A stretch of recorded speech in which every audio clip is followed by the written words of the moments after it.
Chapter 1. A Knock at Dawn. There were mornings in Inspector Maigret's life that he knew he would never forget. Not because of the first light of day, or the familiar smell of coffee in the small country inn, but because of a knock on the door, soft but haunting, that sounded in the still dawn hours. He had just packed his papers, preparing to return to Paris. The Gaston case seemed to be closed. Everything was wrapped up in confessions, tears of remorse, and the resigned silence of the villagers. But that knock on the door broke it all. The boy standing outside the door, hair disheveled, eyes wide with panic, needed no further words. "Sir, in the warehouse near the swamp, there is a body." No more coffee. No more early train. Just Maigret's shoes sinking into the mud as he followed the boy down the damp dirt road, past the silent houses where the curtains were still closed and no one wanted to know anything more. The body lay in a pile of old straw, the dim light from the oil lamp making the space vague like a crooked picture. It was an old man, thin, with a white beard, wearing an old coat worn to the shoulders.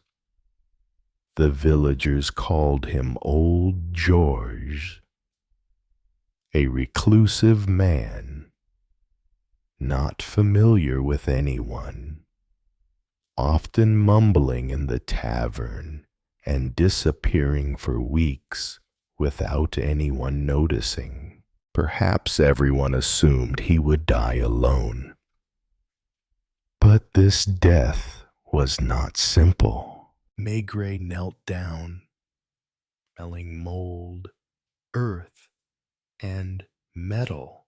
"There's a bruise around the neck," he muttered, gently lifting the victim's collar. Someone strangled him with their hands and left him like a broken-necked animal. The local police arrived, confused and at a loss. They wanted to make things quick. He's an old man. He could have had a stroke. It's not unusual for someone to die in the straw. Maigret did not reply. He just stood there for a long time, looking around the small warehouse, his eyes stopping at a strange mud mark on the floorboards, as if someone had dragged the body here from somewhere else. The sky was gray. In the village, everyone was still sleeping. Maigret stepped out of the barn, sighed, and watched the first light of day rise over the marshes. His chest tightened with a familiar premonition. This is not the end of a case, but the key to another hell. Chapter 2. The Man Without a Past. In the small police station, Old George lay quietly at a long wooden table covered with an old tablecloth.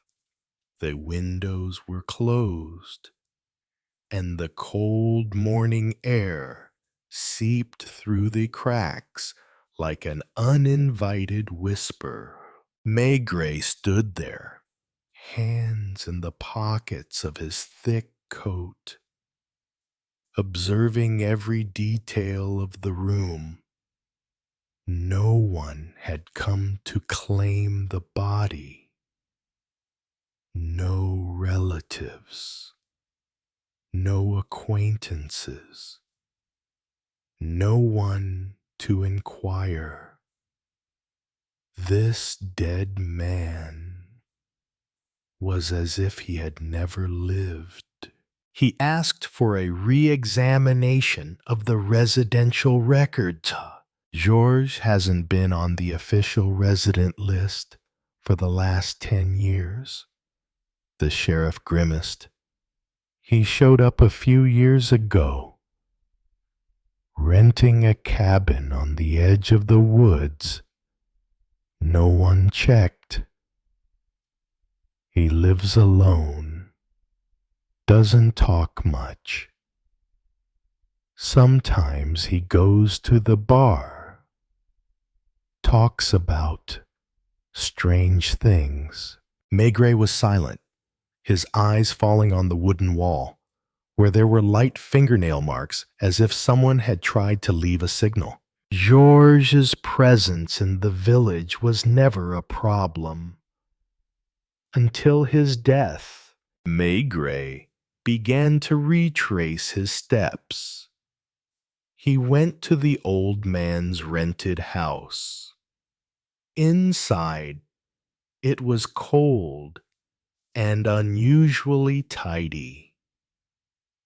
No family photos, no letters, just a few old law books.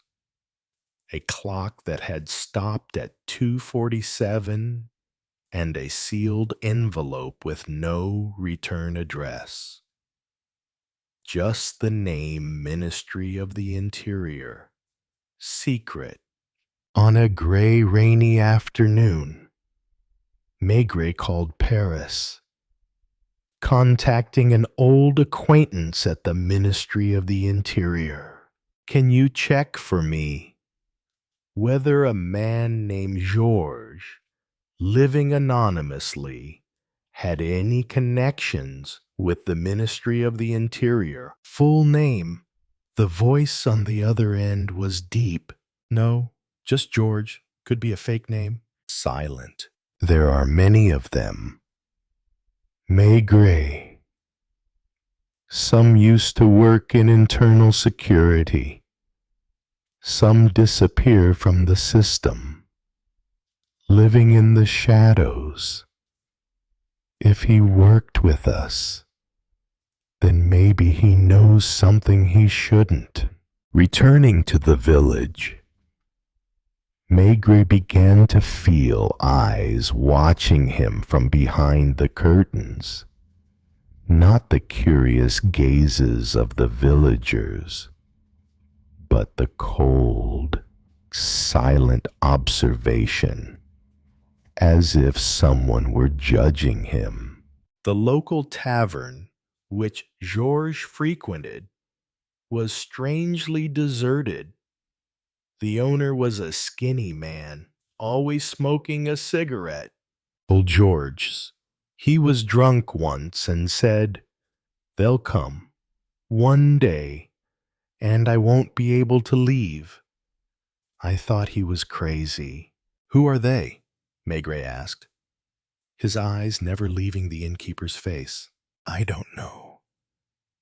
But then he bought a knife, got a new lock, and never sat with his back to the door again. That evening, Maigret returned to the inn. In the dark corridor, a small trail of mud stretched to his door. The door was ajar. He stood still. His hand clenched the pistol in his pocket. A warning or an invitation. Chapter 3. Unsent Secret Letter. The door opened slowly. Inside, Maigret's room was intact. except for one thing.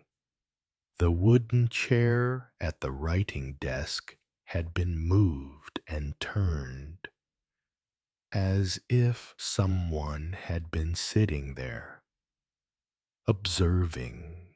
There was no sign of forced entry, no sound. Someone had entered his room with a key. Maigret entered, his eyes fixed on the corners. He checked the desk drawers. Everything was there: papers, fountain pen, old cigarette butts. But when he opened the file from Georges' house, there was something that shouldn't be there. A letter, yellowed paper, shaky handwriting as if written in panic. No sender, just a few lines. They found out I was alive. If you're reading this, it means I'm too late. Don't trust anyone in a gray suit, especially one who says he's from Paris. No one from the Interior Ministry will tell the truth. Maigret read it 3 times. The next day, the sky was gray and foggy. He returned to the scene. Around Georges' house, he asked to dig up the ground behind the chicken coop. There, they found a buried tin box, sealed with moisture-proof leather. Inside, black and white photographs, yellowed, typewritten documents, and an old identity card bearing the name Jacques Delorme, National Counterintelligence. Maigret sighed. He knew the name, an old scandal.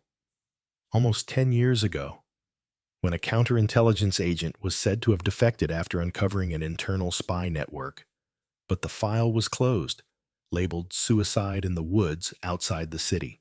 Georges is not Georges. He is Jacques Delorme, the man who faked his death to escape. That night, at the tavern, a strange man appeared. Tall, long coat, shaggy hat, thick Parisian accent. I hear you're investigating the death of an unknown man, he said, sitting down across from Maigret. A nameless person often knows more than a titled person. You should leave this alone. An old death, no relatives, no connections. Don't let it be a reason for someone else to die.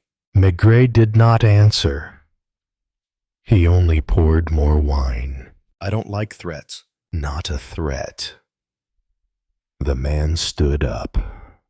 Just a suggestion for your health. As he left, Maigret knew he had stepped into deeper waters than he had imagined.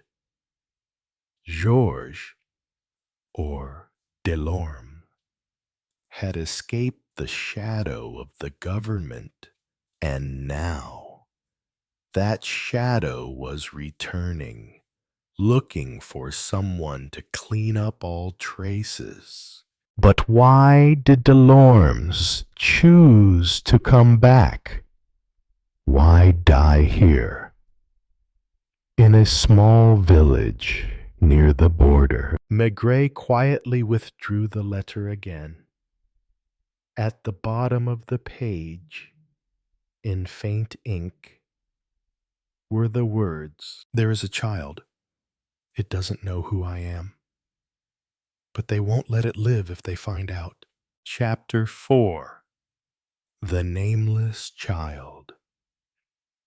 Early in the morning, the mist had not yet lifted from the red roofs of Saint-André.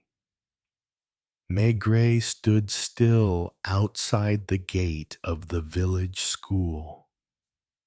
The children's voices echoed like soft music, but he heard something else in the air. A mismatch.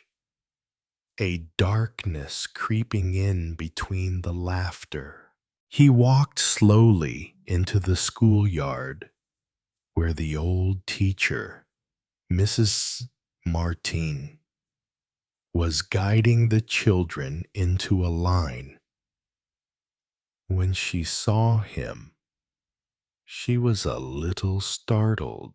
"Inspector, what's going on? Is someone missing again?" Maigret shook his head slightly. "I need a list of students from the past 3 years, especially those who don't have clear records, don't have legal parents, or come from somewhere else." In the office, he scanned the names. His hand stopped at an old file, its cover wrinkled and the ink faded. Name Marcel. No surname, age unknown. Estimated 10. Guardian. Uncle George. Neighbor, east of the village, place of birth. Unknown. Records come from the Charente district office. Maigret lowered the file, his eyes looking into the distance. Uncle George. It was Delorme. That same afternoon, he went to the abandoned cottage to the east, where Delorme was said to have spent his last days. The door was locked, but so old that the slightest push would have snapped the hinges.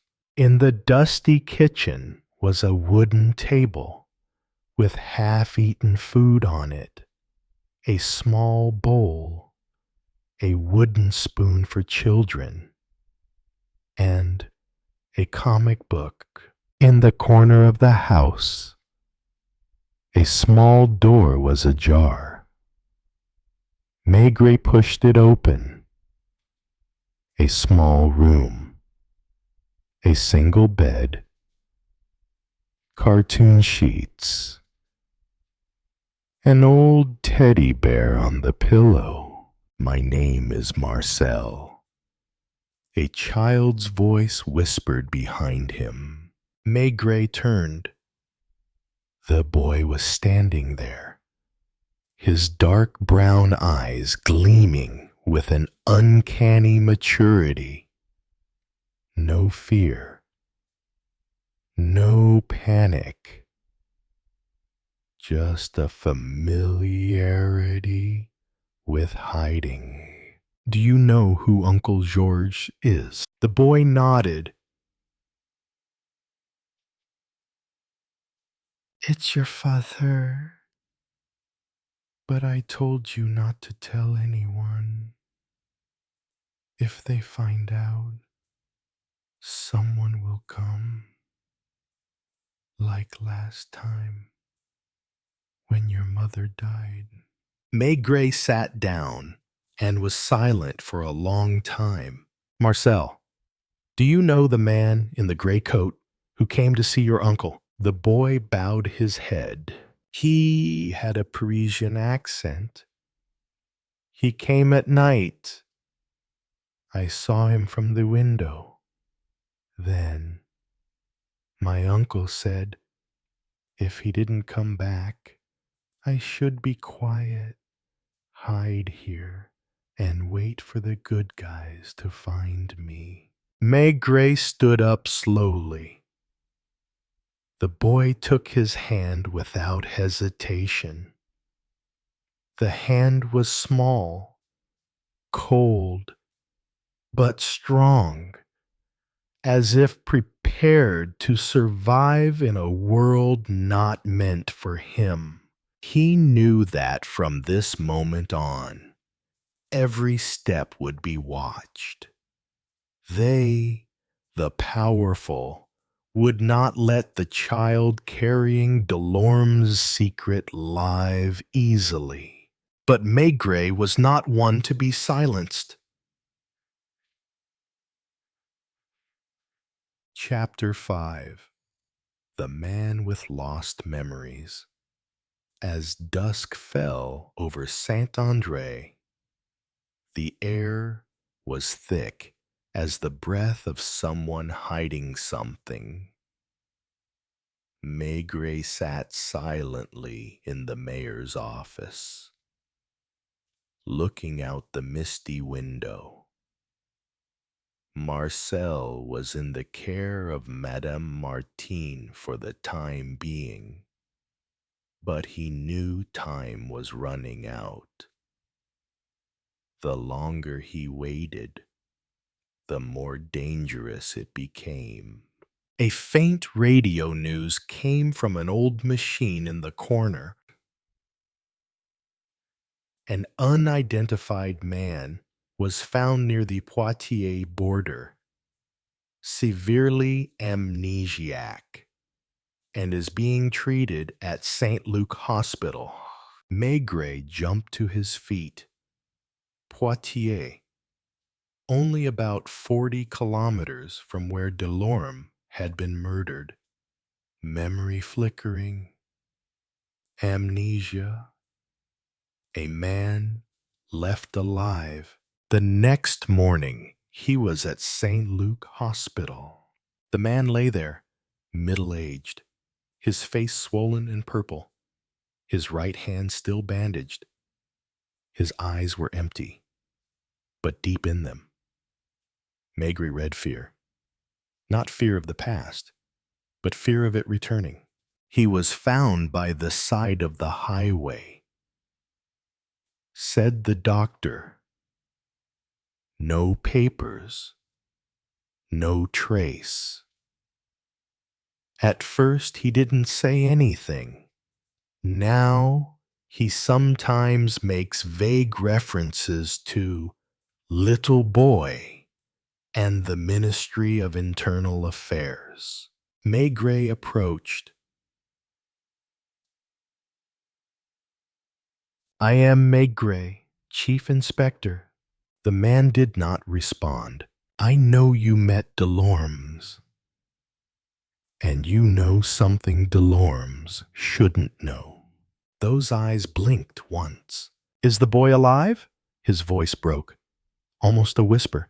Maigret nodded, but it won't be long before I know who's watching me. The man began to tremble, as if his body had just remembered something too great to heal in his mind.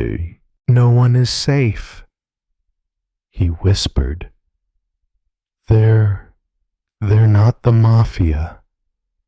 They're state men, but not the state you think. There's a network. Delorme's was a link until he escaped. Maigret felt a chill down his spine. And I am only the carrier, but I know too much. And Delorme's entrusted me with the child's name. What is its name? He closed his eyes, gritting his teeth. Blood began to ooze from the stitches on his forehead. Not Marcel. His real name is Lucien Bordelais, the illegitimate son of a man who once sat in the government cabinet. Maigret clenched his fists. Lucien Bordelais. That name had appeared in a secret memo he had read years ago. A scandal buried before the press caught wind of it. Who is looking for it? A man who used to be a close friend of the child's father. Now, the current minister, back in Saint-André. Maigret could not sleep. He looked at Marcel, who was sleeping peacefully in the next room. His lips moved as he dreamed. A name, perhaps, or a whisper from his dead father. Lucien Bordelais, Maigret knew. He had entered dangerous territory. This was no longer a village case. This was politics, power, a state secret buried alive. Chapter 6. The Fake Teacher. The morning was as dark as a velvet curtain over Saint-André. The elementary school had barely opened for a quarter of an hour when Maigret stood in front of Marcel's classroom. He didn't knock. He just watched. Inside, a tall, thin man with close-cropped black hair was writing on a blackboard. The truth can be hidden, but it cannot be erased. The truth can be hidden, but it cannot be erased. Marcel bowed his head. That was not a statement meant for a classroom. Maigret entered. Bonjour. The man turned back, a polite smile.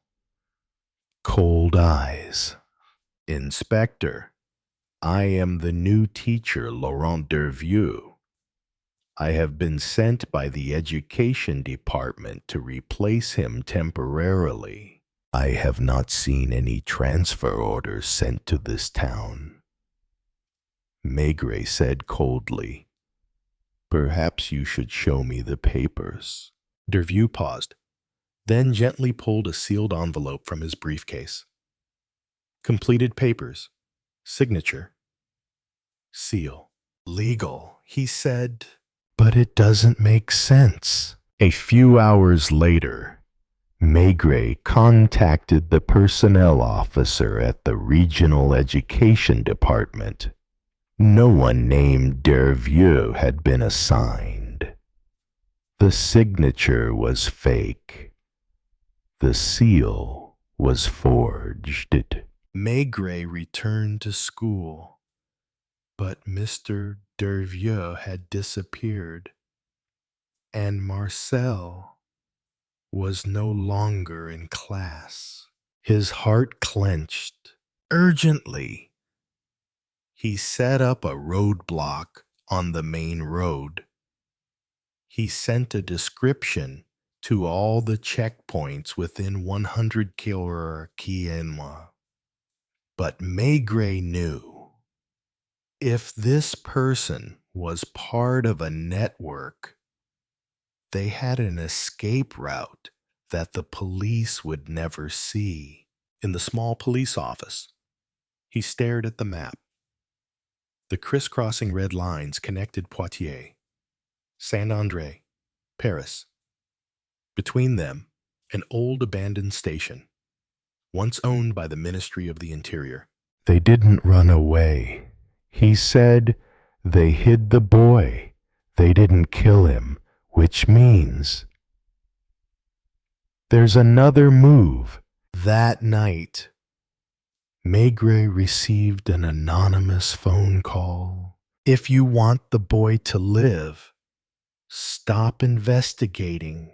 If you want me to shut up, you shouldn't have left the bodies, he replied. Sir Delorme said so too. Click. The phone went off. Outside, it started to rain. This was no ordinary case. The child Lucien Bordelais was more than a witness. He was living proof of a crime that power was trying to erase at all costs. Maigret stood up and put on his hat. His eyes were no longer those of an investigator, but of a man about to enter an unequal battle. "If they want to hide a name," he muttered, "I will let the whole country know it." Chapter 7. The old basement of the station. The Saint-André station is now a shadow of its former self. The trains no longer stop. The passenger area is deserted.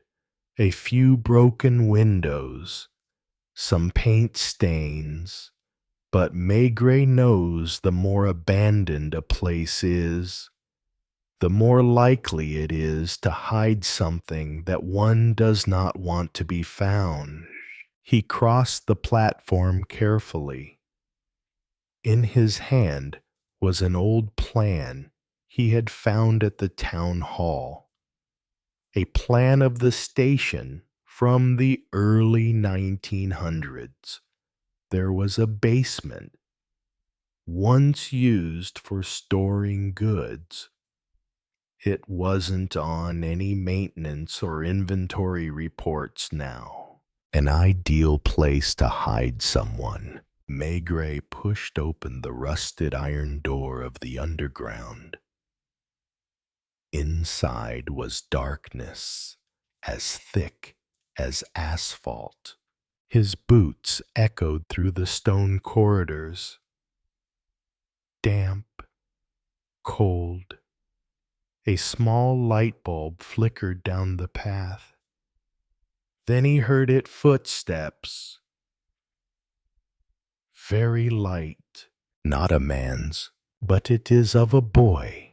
Marcel Maigret called softly. No answer. There was only the sound of heavy breathing. Then the sound of an iron door creaking in the distance. Someone was locking the door from the outside. He ran back up the stairs. It was locked. The door wouldn't budge. This wasn't the game of petty criminals. This is a trap.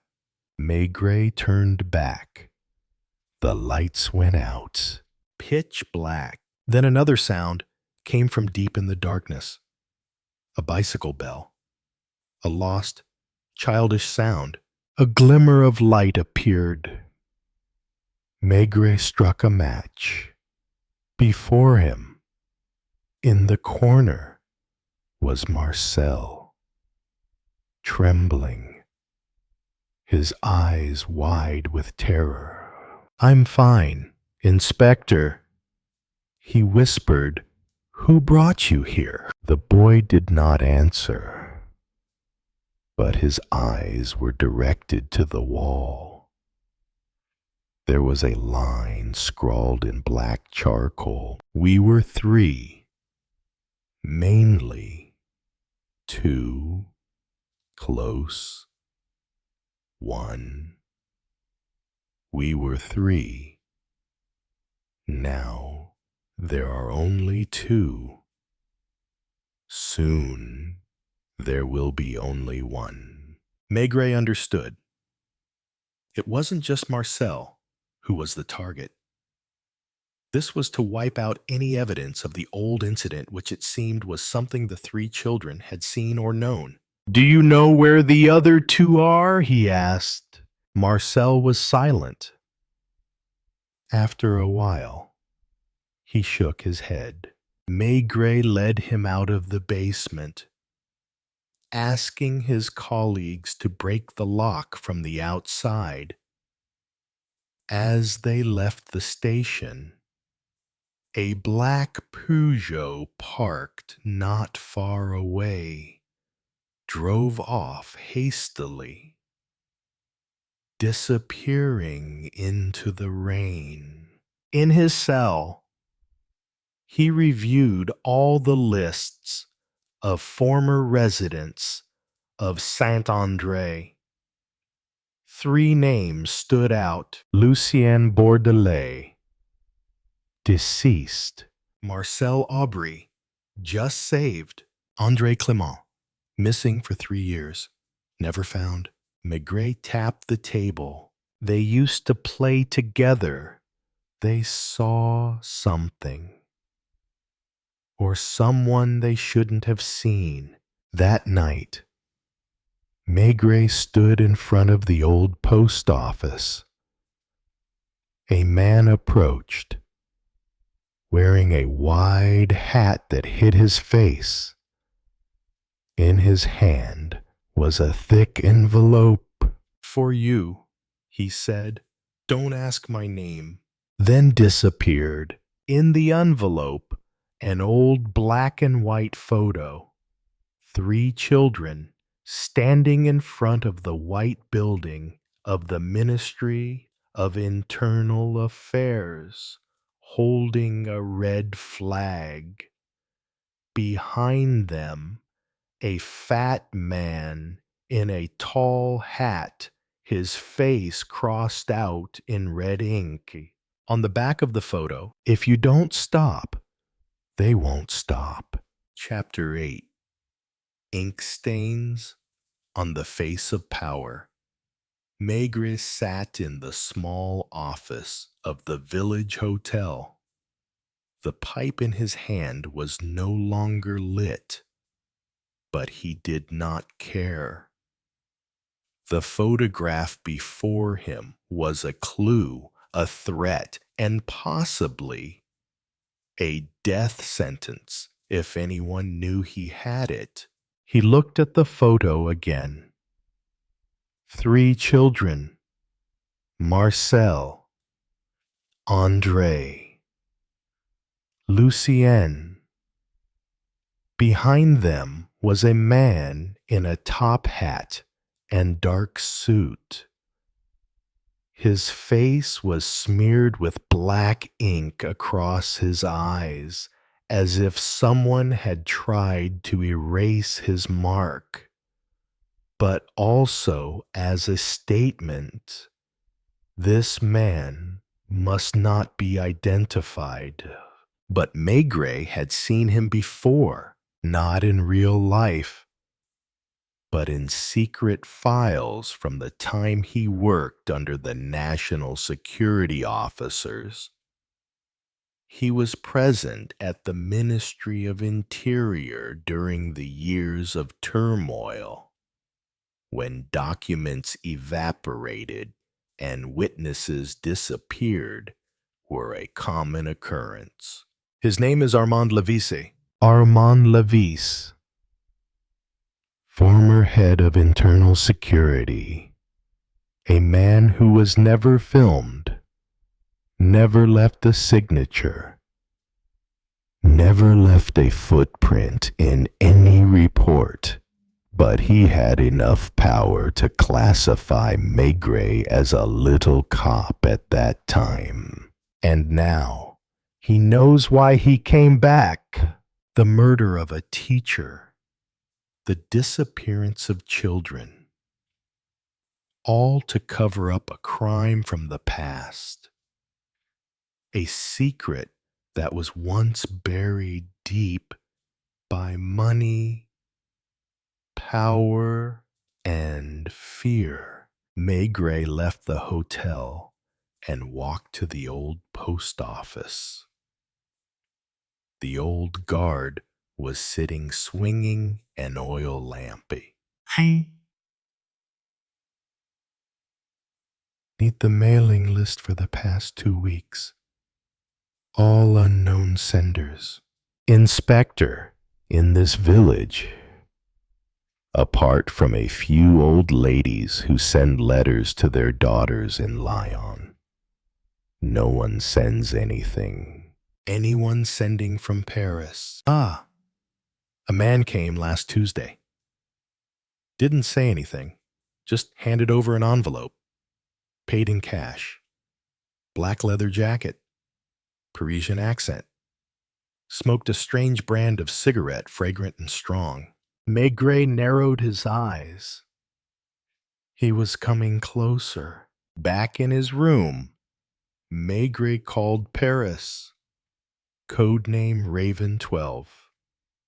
On the other end of the line was an old agent he once trusted. I need all the data on Levis, the closest location, and anyone else in contact with him. Be careful, Georges. He is no longer an outsider. He is now very close to the lawmakers. The sky darkened. The rain began to fall again. On the street, silhouettes of people passed silently like ghosts.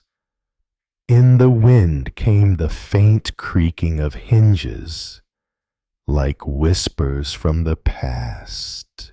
Maigret took one last look at the photo before putting it in his inner pocket.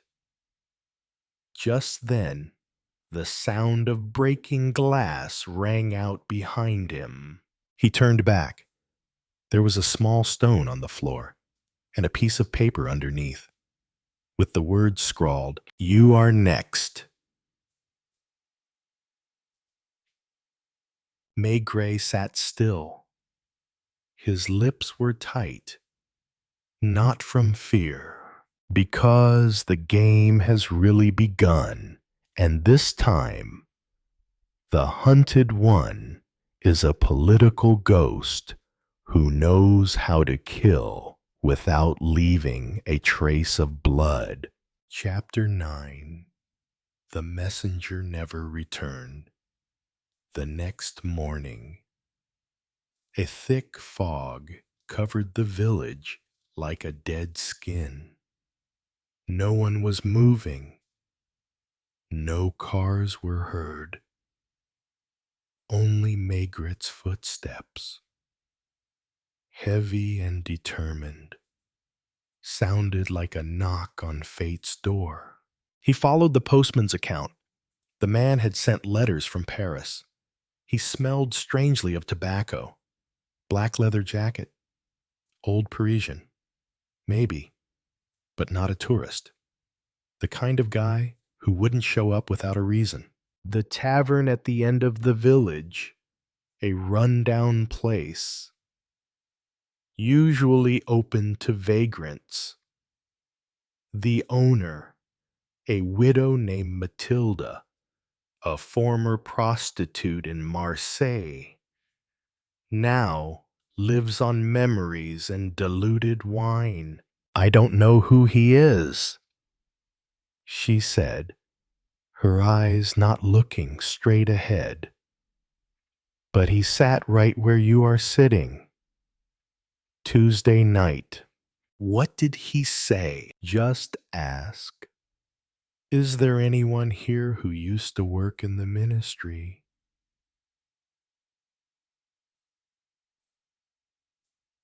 Then smile.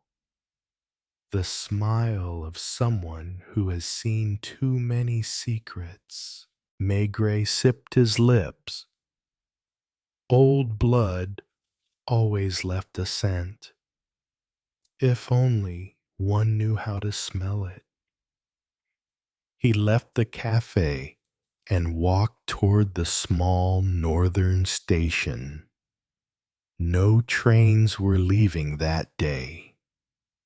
But a man was waiting on a wooden bench, covering his face with an old newspaper. What is your name? Maigret asked. The man did not answer. He delivered the letter to the post office last week. He remained silent. The wind blew. The newspaper in his hand fluttered, revealing his face. A pale, sweaty face, but familiar. You're Jules, Levis's old typist, right? The man's eyes widened. not with recognition, but with surprise. I was just delivering the letter. He whispered, I thought it was an old report. I didn't know the photo was in. There was a dry thud.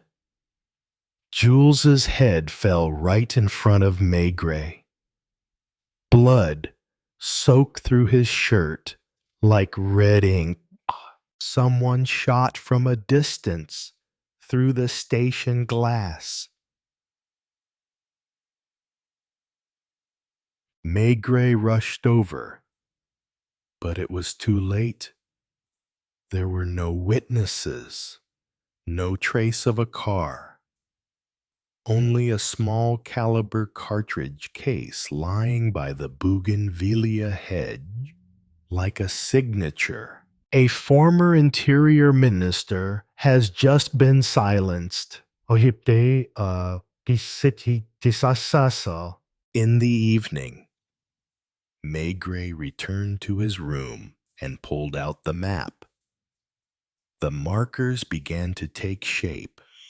Death of a teacher. The photo is blacked out. The appearance of Lévis. Jules was killed. They're not just events. They're layers upon layers of efforts to conceal a secret larger than a murder. The phone rang.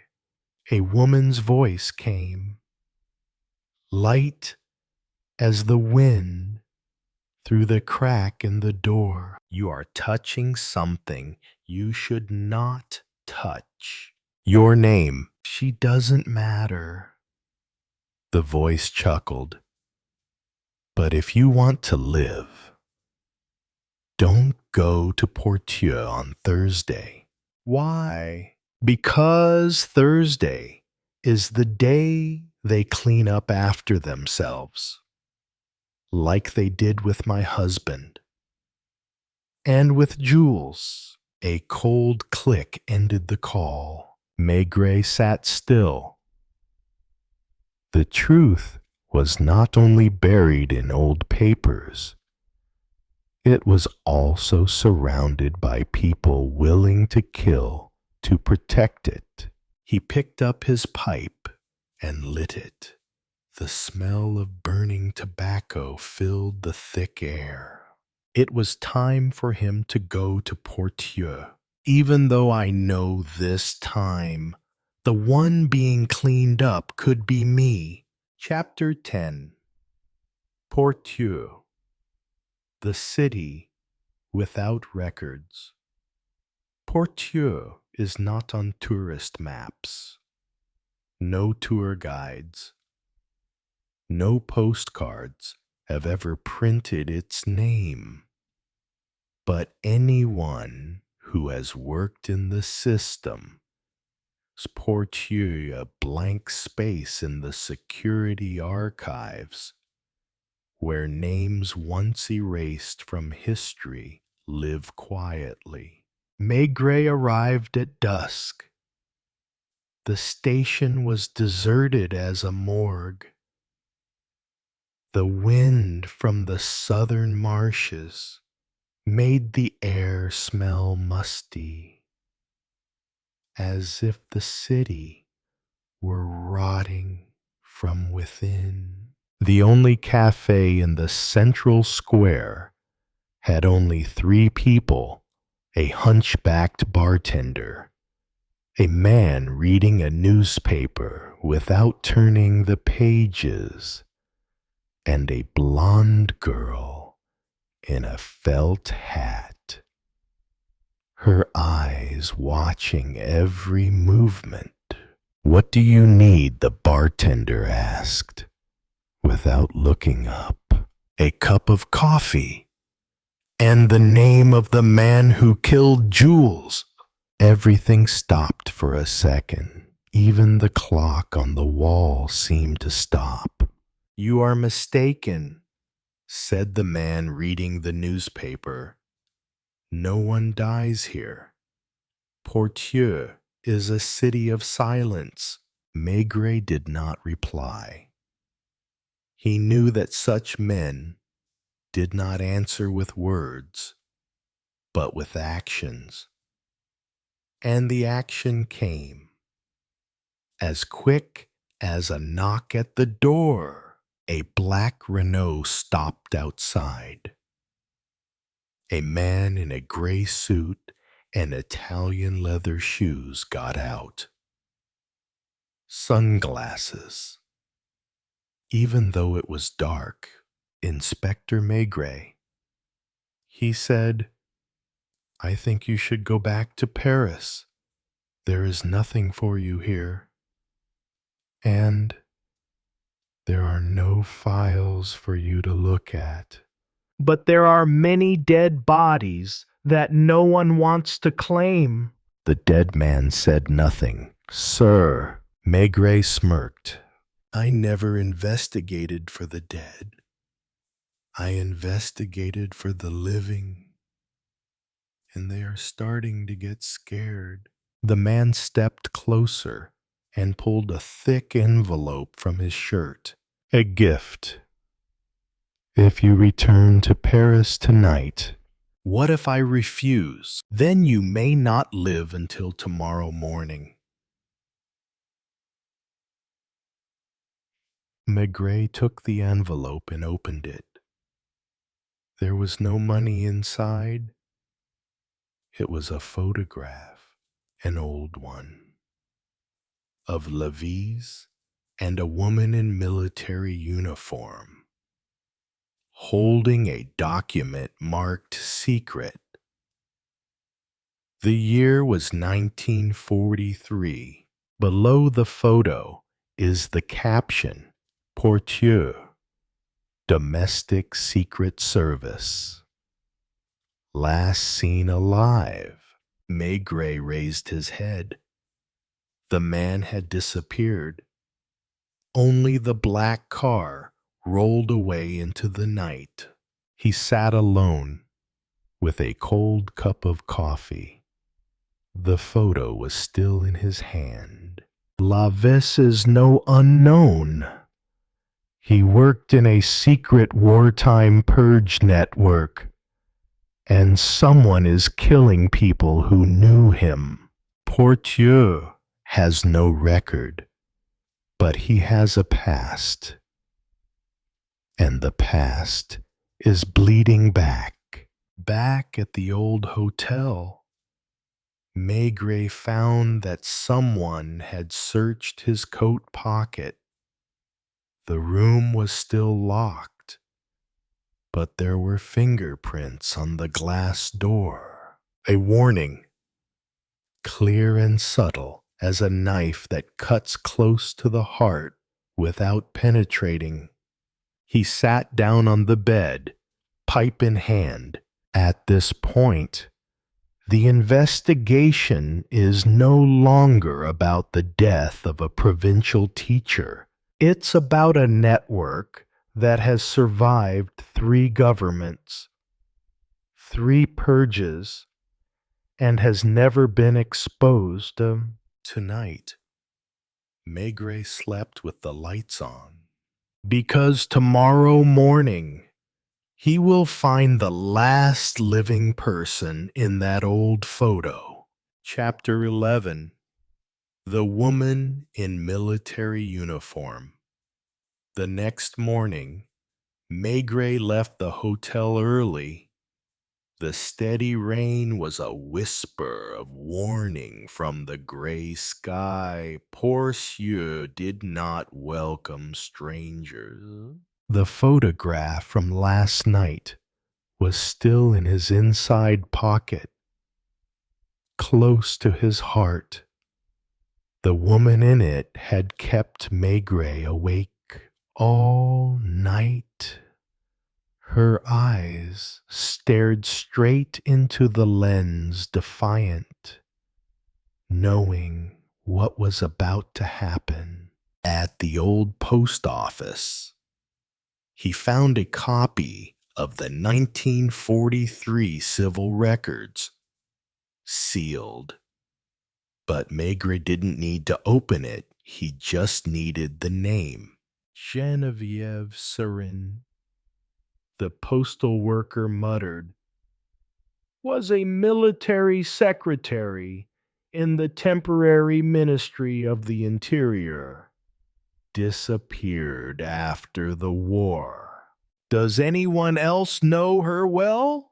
Maybe her ex-husband, a retired teacher, lives in the suburbs of Toulon.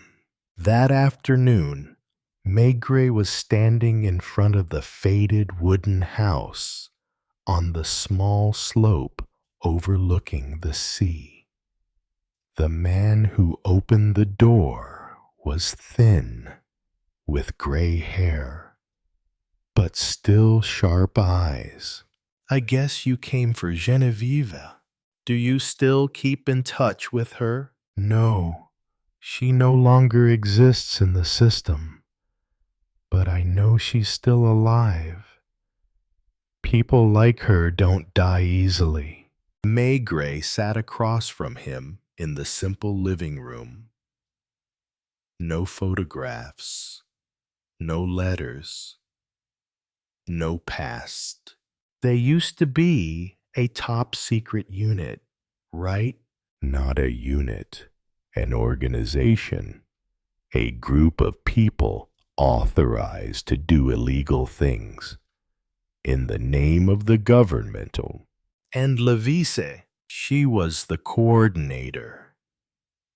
She was the right hand. But then a mission went wrong. Someone died. And from there, everything disappeared. The sea breeze blew cold. The man held the glass of wine, but did not drink. I think she's hiding out on the border, near Nice. If you really want to find her, be careful. Those people still have power. Without a dossier, they can still make you disappear. That evening, Maigret returned to the hotel, holding an old file in a leather case, a gift from her ex-husband, a few black and white photos, a coded note, and a sheet of paper reading, March 1944. Lavis decides to eliminate 2 internal witnesses.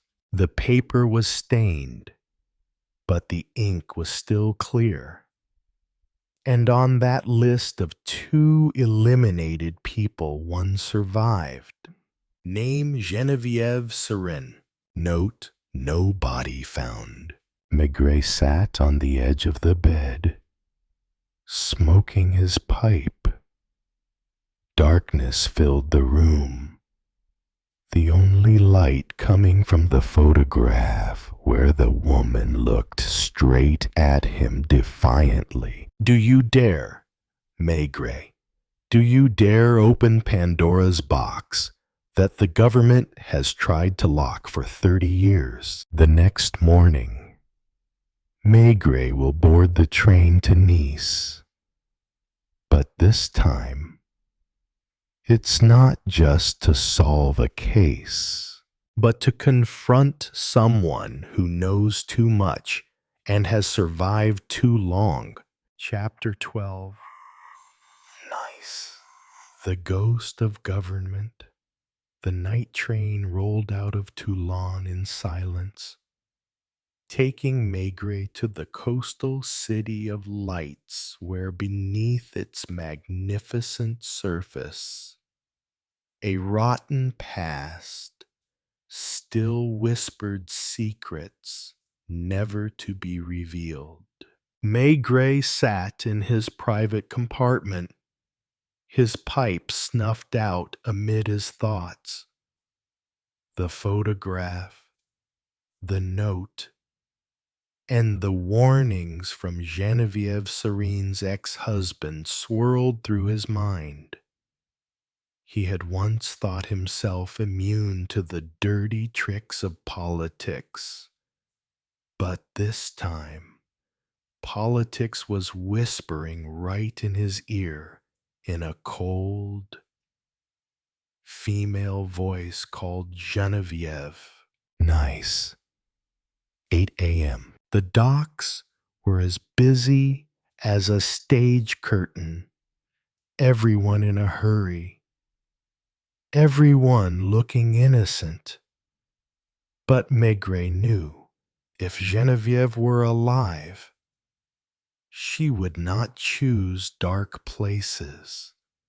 She would choose public places. Public to be hidden. He went to La Promenade Café, an old place overlooking the sea that was frequented by strangers. An elderly waiter recognized the name Serin. She doesn't use that name. Here they call her Madame Violette. Rents an apartment on Gambetta Street. Gambetta Street, 3rd floor apartment. Burgundy curtains. Unmarked mailbox. Maigret knocked on the door. There was no answer. The second time, still silent. But he knew she was in there. He felt it, the way a predator feels the breath of its prey. I know you survived. And I know why Levis was killed, and there was a slight noise behind the door. Maigret did not move. Then the lock turned slowly. The door was ajar. A woman about 70 years old, short silver hair, wearing a black cloak, hands not shaking. Who are you? Jules Maigret. I'm investigating Levis's death. So you're 30 years late. The apartment was tidy. No pictures, no flowers, no trace of the past, except for an old army wristwatch on the table. Maigret sat down in the chair opposite Genevieve. I think she was in the Ministry of Internal Affairs. Secret Service. Levis was in charge. Be a traitor. Her voice was even, her eyes unwavering. She hadn't just survived, she'd learned to become the darkness. How much do you know? I know Levis planned to kill her and another witness. I know he lives off blackmail from the past. Genevieve was silent, looking out the window where the sea breeze swept through the curtains. And you killed him? No, she said, and for the first time her eyes flickered. I went to his apartment the night before he died. But he knew I was watching. I didn't have time to do anything. Who did it? One of the men he betrayed. They returned, not for justice, but for silence. Maigret understood. Levis's death was not the beginning, but the end of a period of decay. So should I report back? Genevieve shrugged. As you wish. But remember, the truth doesn't always keep you safe. Neither does it, nor does it make me. When Maigret left the apartment, it was not yet raining, but the smell of salt and iron in the air was a reminder Levis's killer had not stopped. And the ghosts of the war years never really disappeared, just temporarily receded into the shadows. Chapter 13. A man disappears in the corridors of Power Paris. 2 days later, in his old office on the Quai des Orfèvres, Maigret placed a thick envelope on the table. Opposite a man in a light gray suit, thin, wire-rimmed glasses, and meticulously groomed gray hair, Inspector General Leclerc, now in charge of matters related to national security. We're going too far, Maigret. No, I'm just following the trail of a murdered man. And he worked for the government, like you. Leclerc did not deny it. He sighed, as if weighing whether to close this room or close a dark chapter in his memory.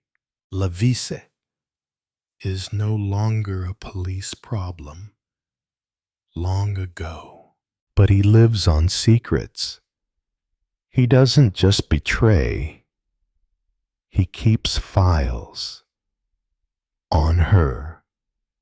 On many people. Maigret handed the envelope to Leclerc. Inside were copies of telegrams, handwritten letters, and a typewritten list names of politicians, businessmen, high-ranking officers, with dates, places, and incidents that had never been made public. I got it from Lavisse's apartment after he died. Someone came and searched it, but one copy was hidden with Mrs. Serin. Leclerc pushed the envelope back towards Maigret. If you were smart, you would burn it down. If I were smart, Maigret replied, pulling a new pipe from his pocket, I would have retired peacefully long ago. That evening, Maigret went to the National Library where the curator of secret documents, an old friend named Blanchard, was waiting in the private reading room. I need to look up a name, said Maigret. Henri Clairon. Blanchard frowned. Former Chief of Staff of the Interior. Under Delaval. Disappeared in 1947. Newspapers say suicide off Marseille. Maigret shook his head. No body found. No suicide notes. Do you think he is still alive? I think he was the one who killed Lavisse. The next morning, a nameless call. No voice. Just the sound of the sea and footsteps on gravel. For a few seconds, Maigret heard a single sentence clearly. The man you seek died long ago, but his shadow remains. The call ended with a hang-up sound. In the afternoon, Maigret returned to the Marais Tavern, where Lavisse had met with the old intelligence community. The tavern owner, a hunchback named Roland, gave him a small envelope hidden under a barrel of wine. Inside was an old photograph, a group of men in suits standing side by side, with the emblem of the Ministry of the Interior in the background.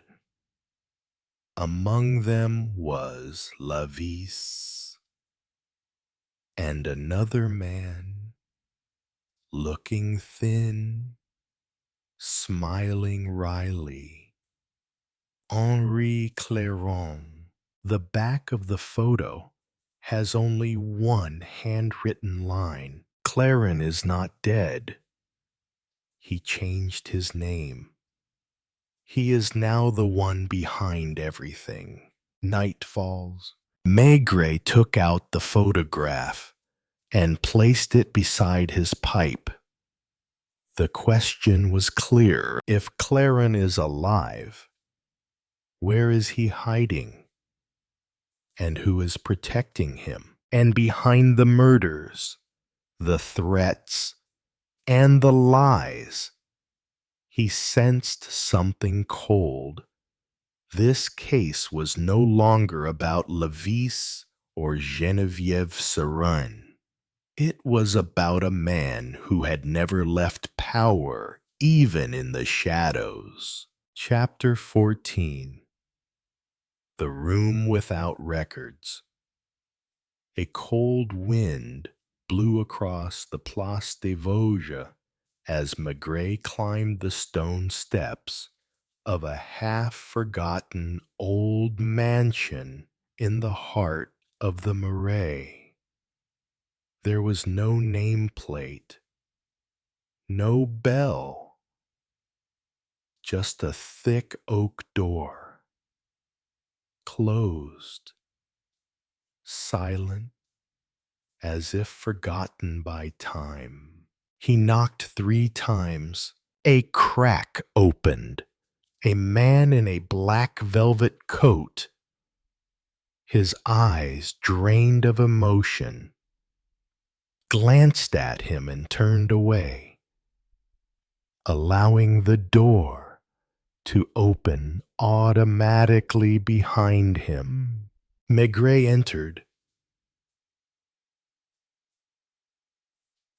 Inside is a world of people who have erased their traces. Everything is quiet, and numb books without names, files without covers, photos without faces. A space designed to leave no history. In the room at the end of the hallway, dim yellow light surrounded a leather swivel chair. A man turned back.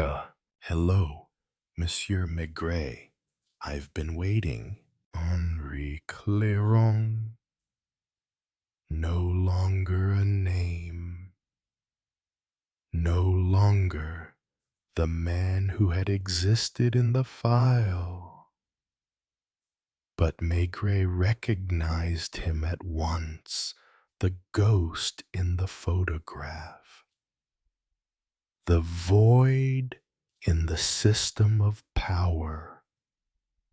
The unnamed fear. You are not dead. Death is a choice. Inspector, I choose to disappear.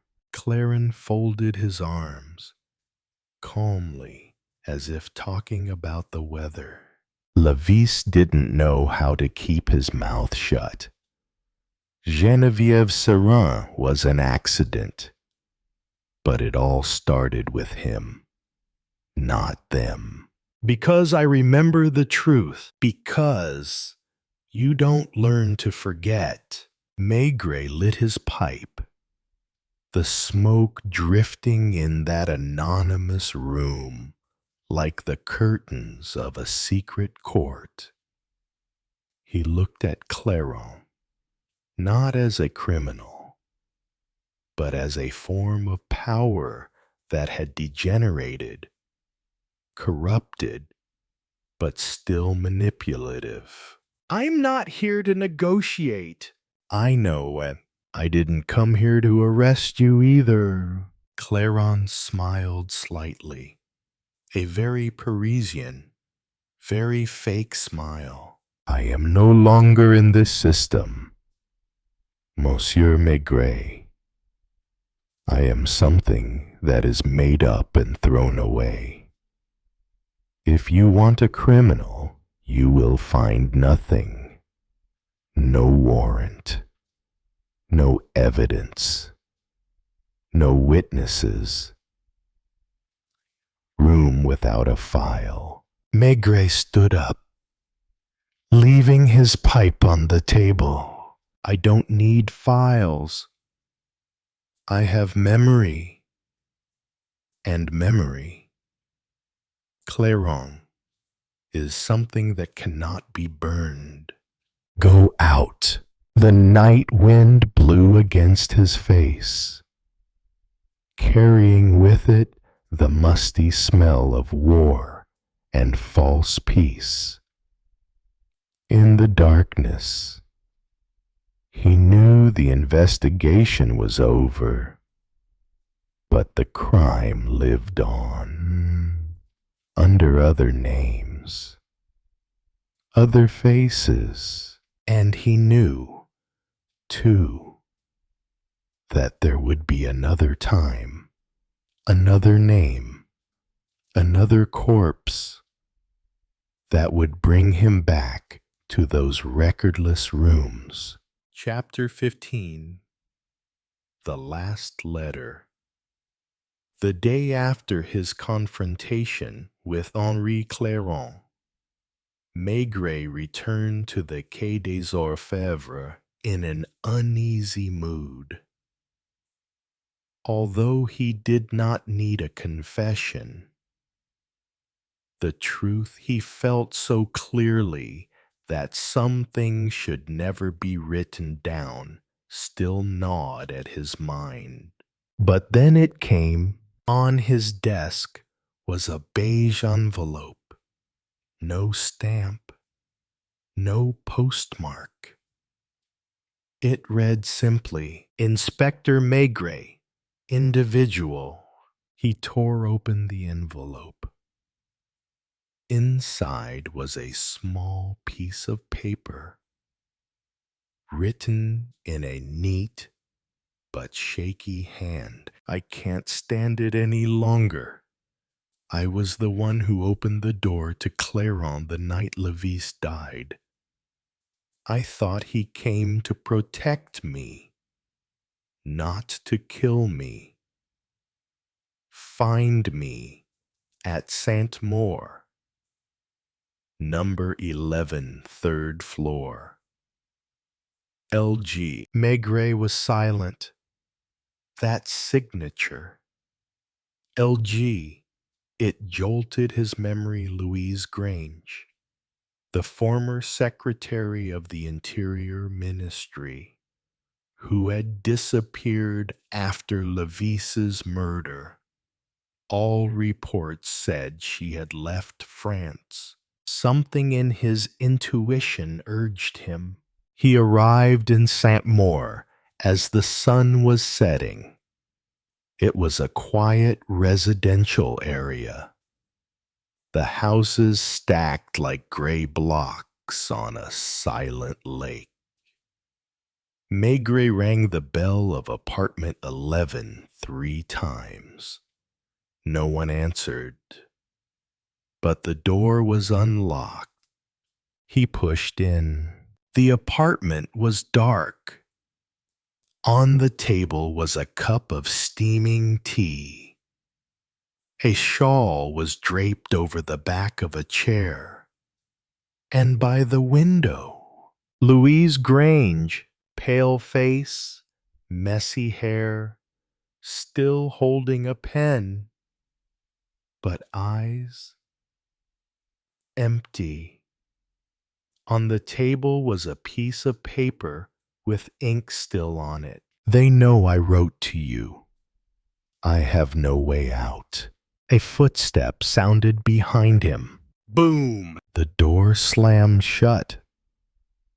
A tall man in a dark leather jacket carrying a steel truncheon, charged forward without a word. Maigret did not have time to draw his gun. He dodged, elbowing him hard in the ribs. They both fell to the floor. There was a crash, and blood spattered the carpet. He lay motionless. Maigret, panting, rose. His eyes fell on Louise, who remained seated, the paper falling from her hand like a belated last wish.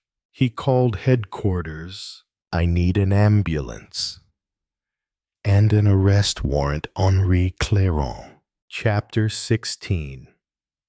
The Sole Survivor. Louise Grange was taken to Saint Antoine Hospital under special police guard. She was not seriously injured, but her mind was still unstable. When Maigret visited her, she was lying motionless on a white bed, her eyes staring at the ceiling. The nurse said she had not spoken a word since she was admitted. Maigret sat down by the bed, asking no questions. He simply placed a packet of Gauloise's cigarettes on the table beside him, took one out, and lit it. A small sob sounded, then a hoarse whisper. I thought he would protect me. Clairon. Maigret did not reply. We were lovers. Even before Levis was appointed, he said, if I helped trap him, it would all be over. End of what, Louise? She turned her head and looked at him. Her eyes seemed worn out from waiting. They cleaned up the people who knew too much. Levis had been in charge of the hive file in the Ministry of the Interior, a list of wartime double agents. Some of the people on the list now held high positions in government or ran major companies. Clairon was the one chosen to handle it. Levis refused to participate, so she said nothing more, just burst into tears. Maigret stood up. In his mind, the pieces began to fit together. Levis was the last link holding the hive files together. Clairon, trained during the Cold War, took orders from an organization that no longer officially existed, but whose members were still alive, wealthy, and powerful. Louise was the only one left who knew everything. And she knew that after tonight, no one could protect her if the files fell into the wrong hands. Maigret stepped out into the hospital corridor. He called the Quai des Orfèvres. Send someone to protect Louise Grange 24/7. Not the local police. One of my men, sir. Where is Clairon? Lost. He won't leave Paris. Not while Louise is alive.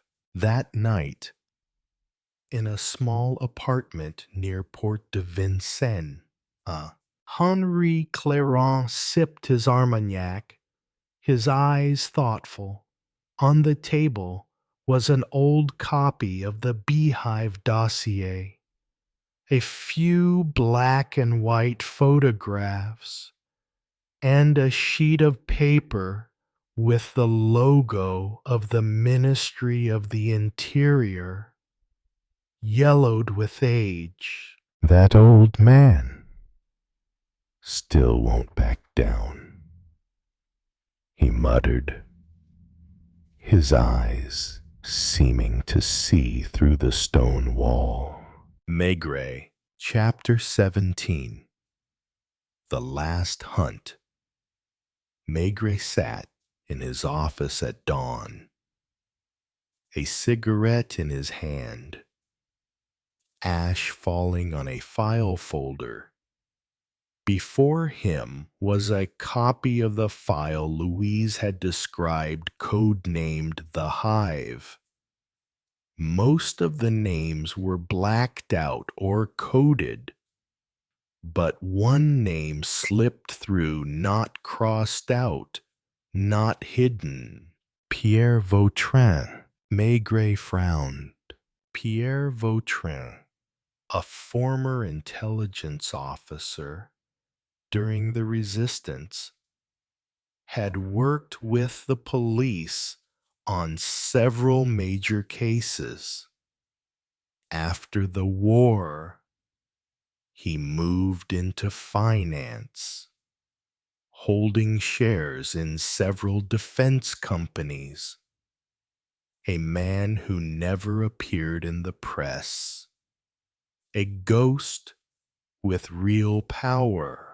Clairon is a pawn, but Vautrin is the one who directs the game. Maigret called Lucas.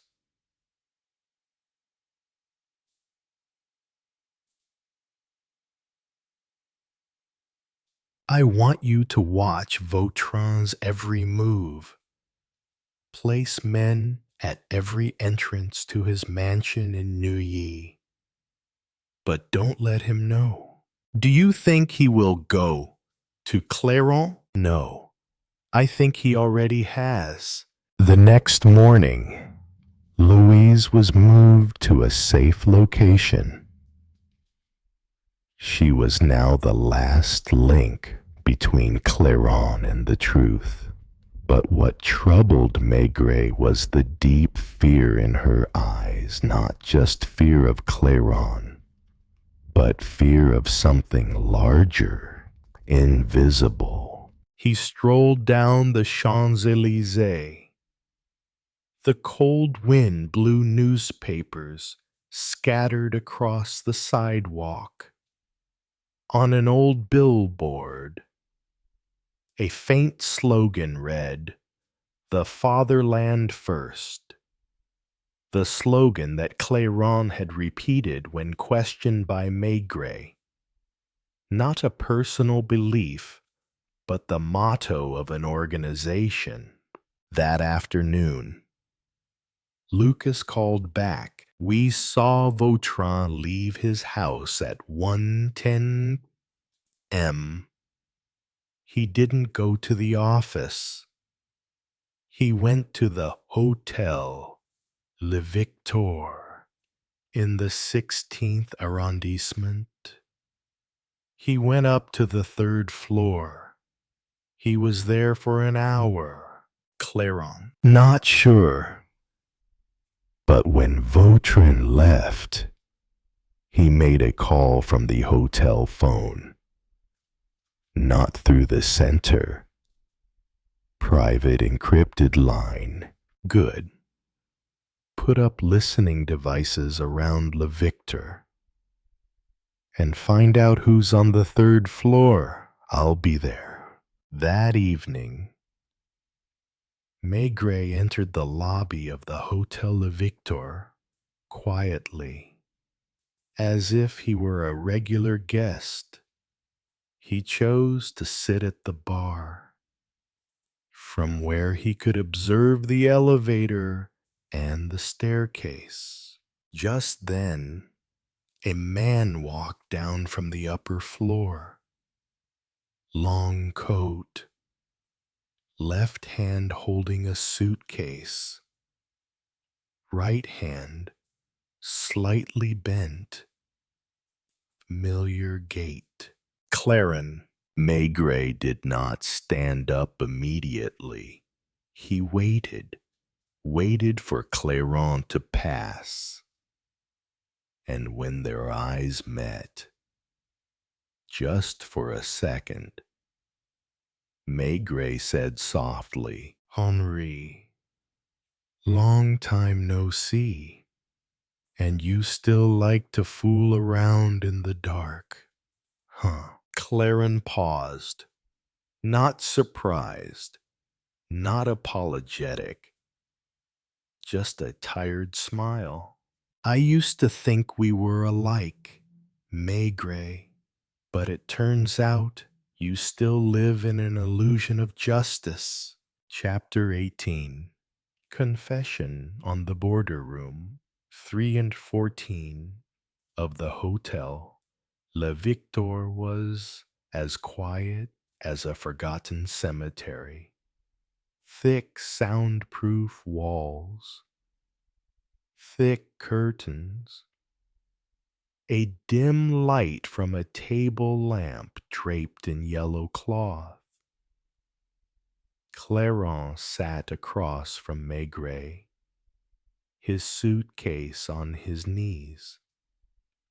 Outside it was raining steady, cold, and indifferent.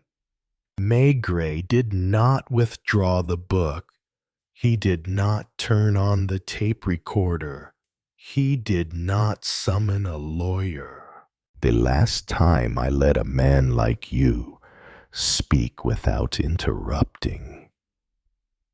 He hung himself in his cell, Maigret said hoarsely. Clairon lit a cigarette. "I will not hang myself, Maigret. I am dead, long dead." The truth began to emerge. Clairon did not kill directly. He was a distributor information, orders, death. Those who were eliminated were not enemies of the country, but fragments that were no longer under control. Former officers, journalists, judges, those who had known too much from the war, or were involved in the Franco-American counterintelligence network of the 1940s. Louise, a false link. She had been a secretary to a lieutenant colonel in the Ministry of the Interior and had stumbled upon a secret report on the newly planned, a coordinated program between the tycoons, the military, and a group of elite police officers to create a post-war regime of control. "She's just a walking tape," Clairon sighed. "And like all tapes, she's going to be erased sooner or later." Maigret stood up, turning his back to Clairon. "You talk as if you are confessing." "No, I am telling you. You know very well that no one but me will live to confirm these things. Vautrin, just the bookkeeper. He won't show himself, and I've been abandoned. Why tell me?" Clairon stubbed out his cigarette in the ashtray.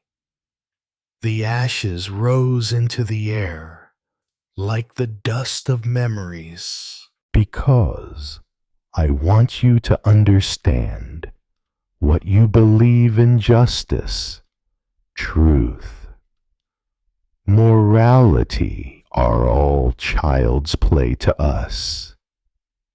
You beat me today, Maigret, but you will not beat the darkness. Just then, gunshots rang out, not Maigret's. From outside the door, the sound of breaking glass. People running. Lucas kicked the door open. Gun drawn. Clairon collapsed into a chair, blood staining his white shirt.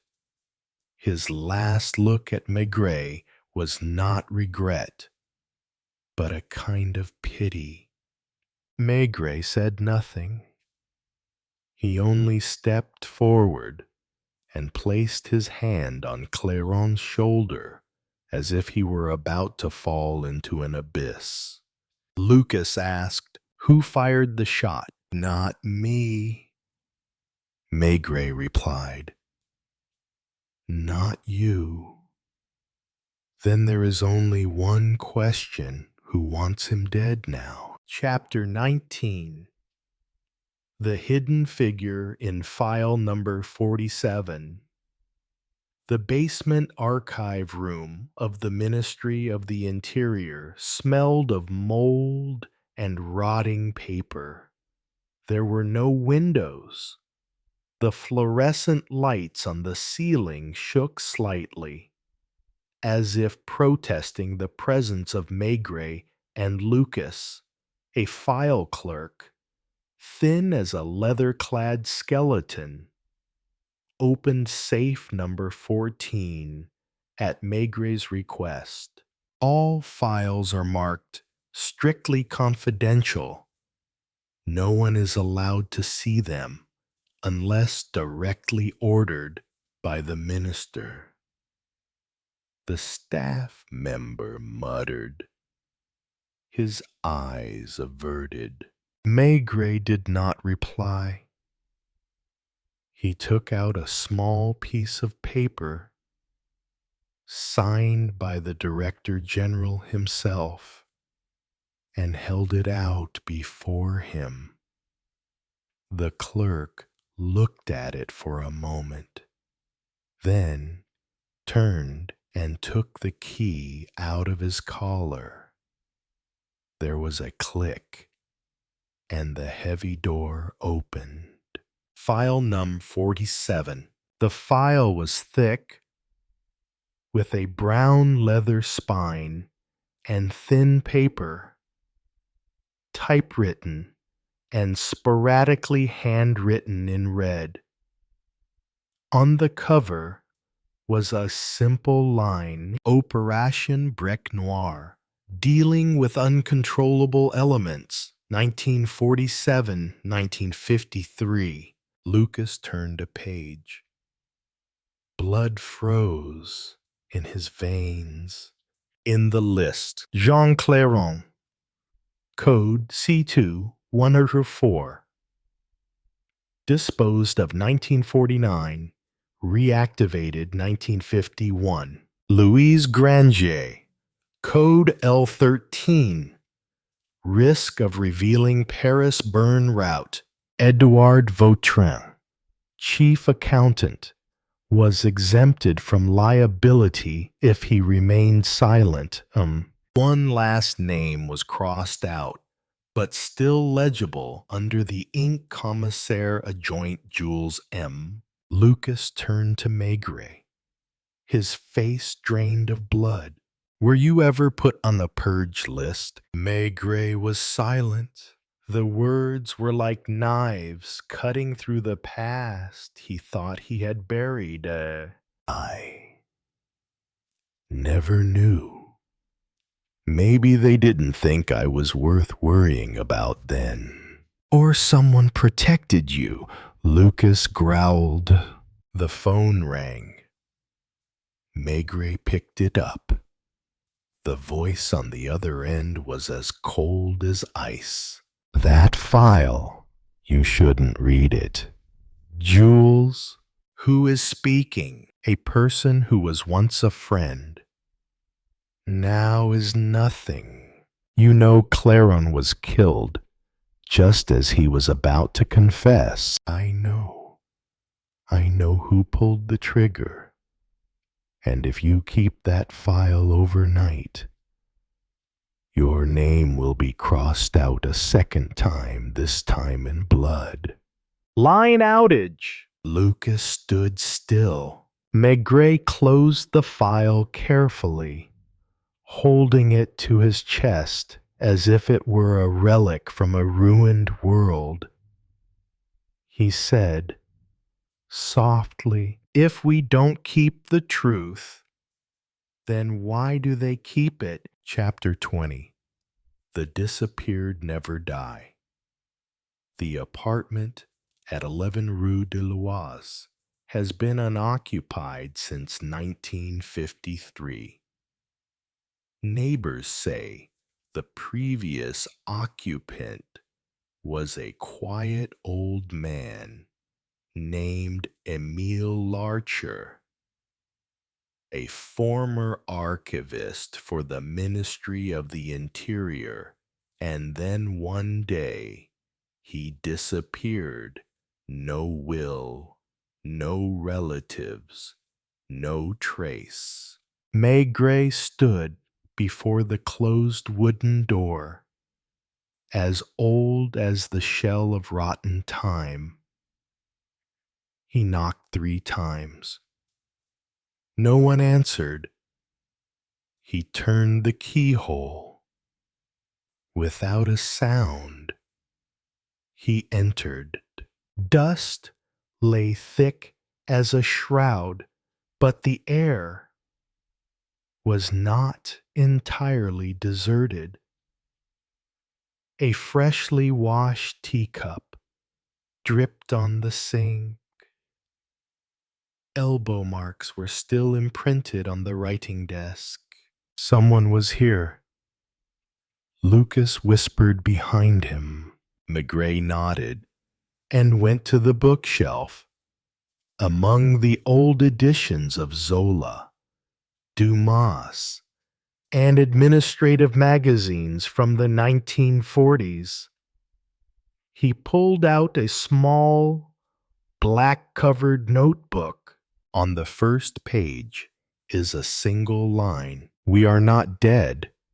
We are silenced."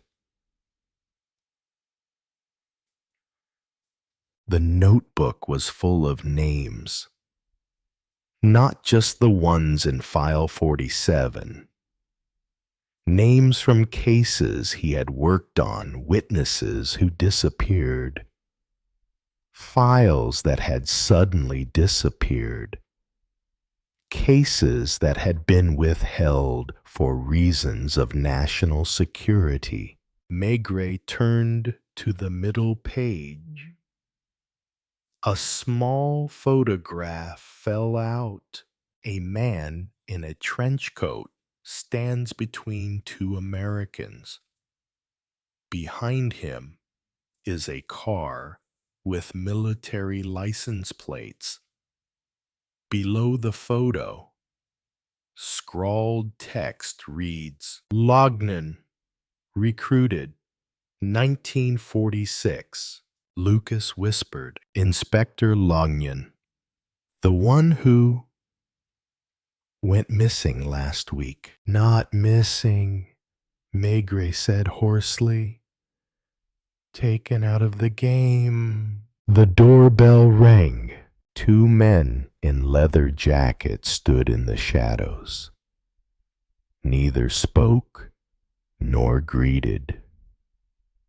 One of them pointed to the notebook in Maigret's hand. "You shouldn't be holding that." "It is too late," replied Maigret. "I have read it." "Then you know. You can't let it go. Not this time." "What if I don't let it go?" The second man spoke, his voice without accent. "Then you will be next in line." Maigret stared at them. No fear, no anger, just weariness. "I used to think I was on the side of justice. Now I know I'm just part of the game." But at least this time, I'll play it my way. He turned his back. No one stopped him, because they knew the man who had just left the apartment was no longer the old Commissaire Maigret. Chapter 21. Memories of the Dead. It was raining. The iron gate of the Saint Armand nursing home creaked as Maigret pushed it open. Before him stood the old, peeling mansion, filled with silent figures peering through the frosted glass windows. No one spoke. It was as if memory were contagious here, and all memories were locked away. Lucas whispered as he entered the hallway, "The doctor on file is Henri Delafosse, former psychiatrist, Ministry of the Interior, retired in 1958 after an unknown incident, and still alive," said Maigret, "but only on paper. Room 204. The door was unlocked. A thin man with ash-white hair sat alone at a chessboard. No movement, no eyes. Maigret sat down opposite. His voice was as deep as the wind. "I didn't come here to ask. I came here to remember." Delafosse blinked for the first time. "Remembering is painful." "I know, but forgetting is a crime." The doctor looked at him. "I have treated people who remember too much. They do not die from wounds. They die from distorted truths."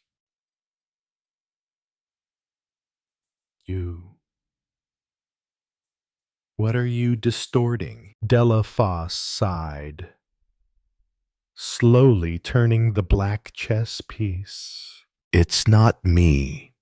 It's the person who hired me." He pulled an old, yellowed piece of paper from his pocket and placed it on the table.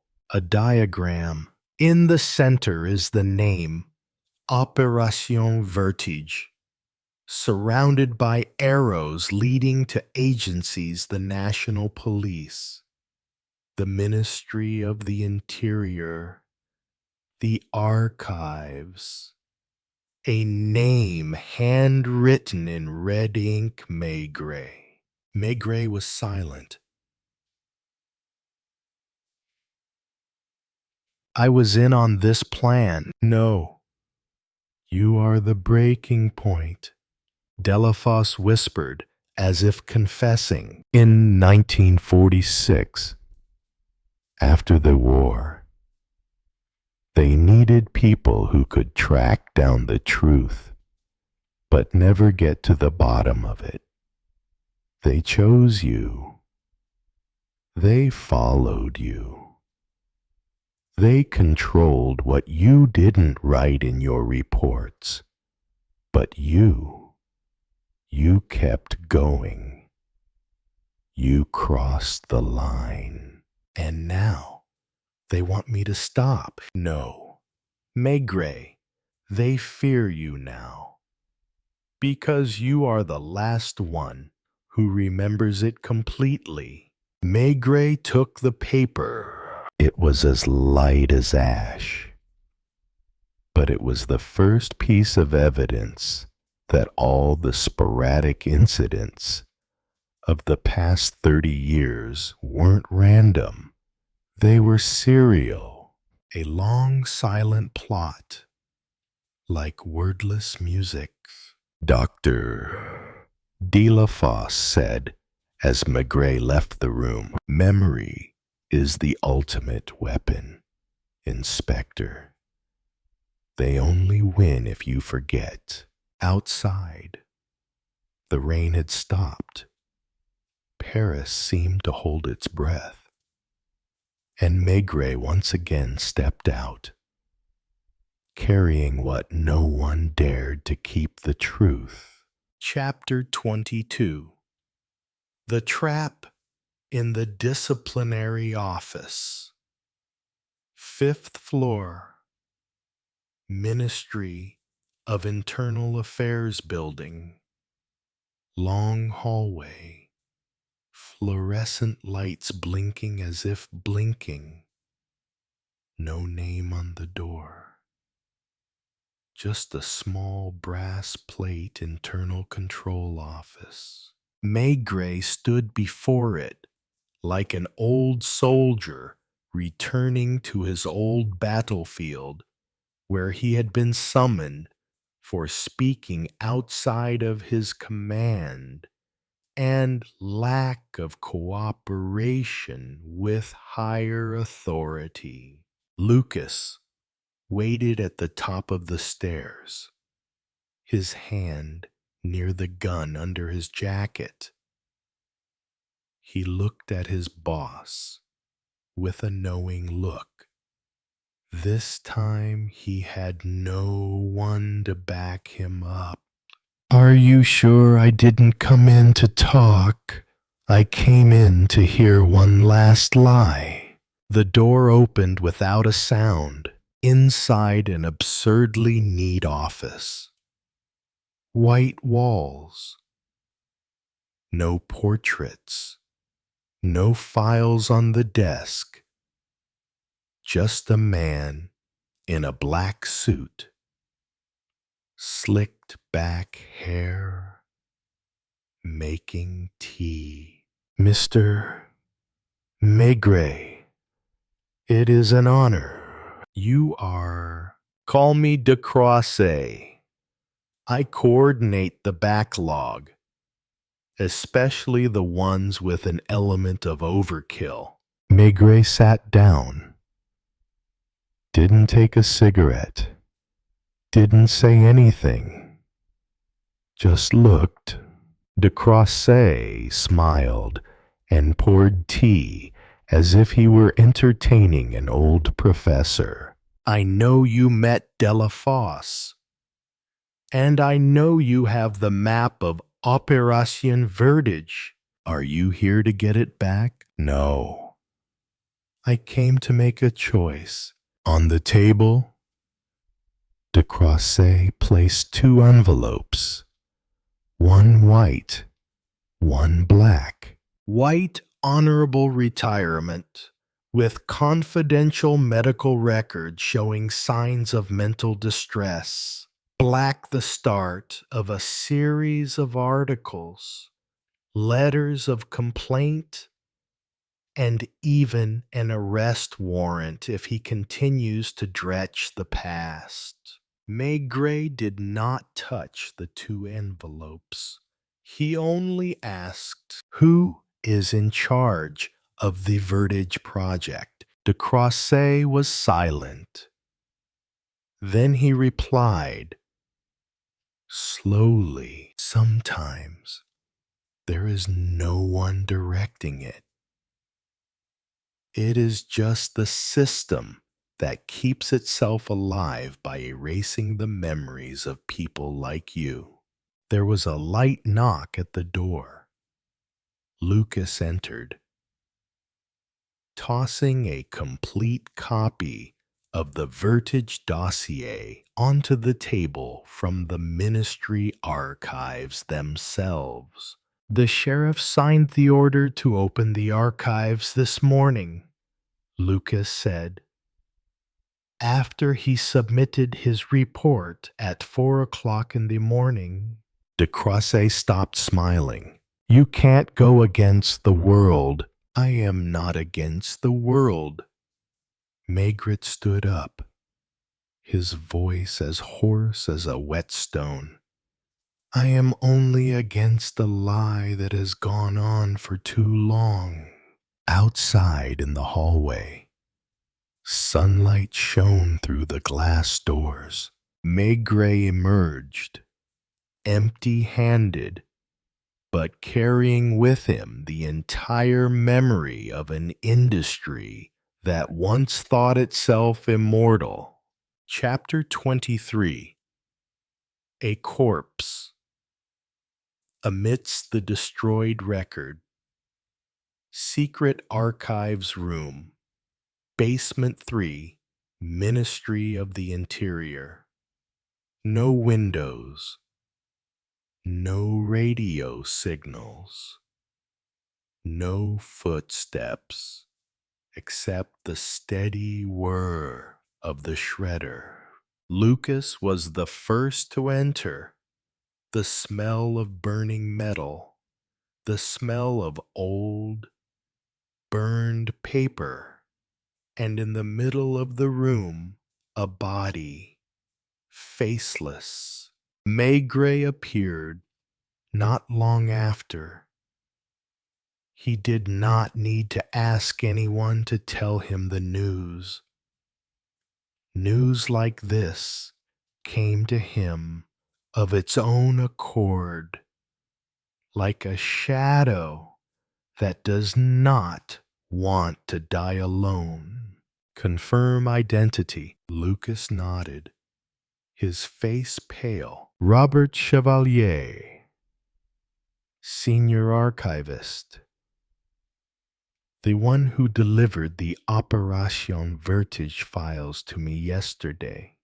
Maigret bent down and looked at the body hands bound with electrical cord, shirt stuffed with half-burned paper. A message was scrawled on the intact paper. He knows too much. No cameras. No logbook.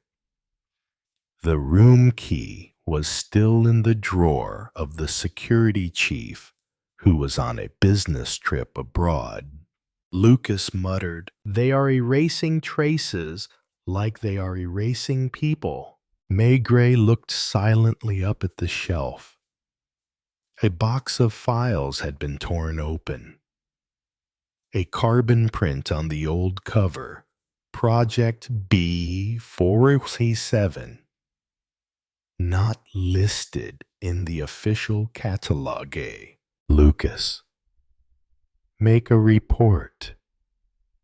Take pictures of everything, but don't send them to the center. Keep copies on file. And then we go to the person that even the Ministry of Internal Affairs doesn't dare investigate. Paris. 1903. Financial District. Attic of a private bank. The man was waiting with a glass of old cognac.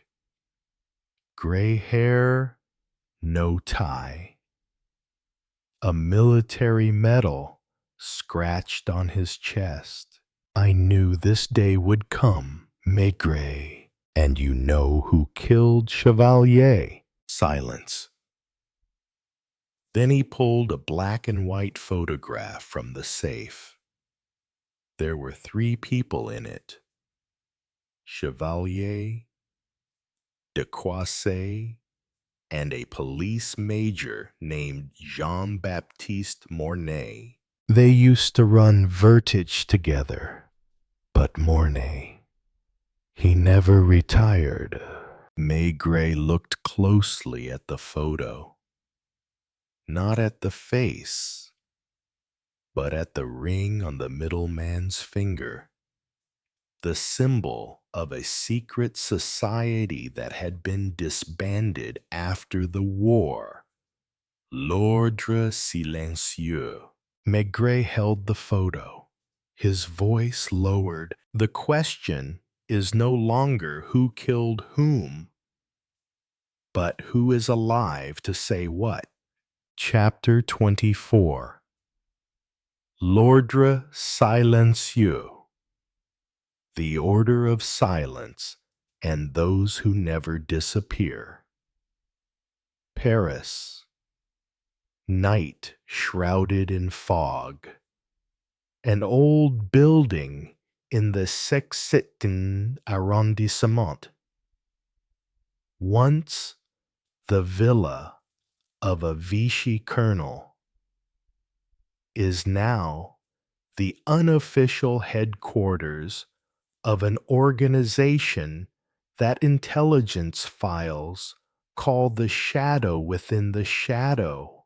Maigret walked up to the iron gate. Without knocking, a man opened the door without asking his name, without checking his papers, just looking at him with an empty gaze. You have been waiting. Living room. No paintings. No books. Only a stopped pendulum clock. A deep voice rang out from behind the velvet curtains. Monsieur Maigret, you have gone too far. The Chevalier was the first warning. Maigret did not sit down.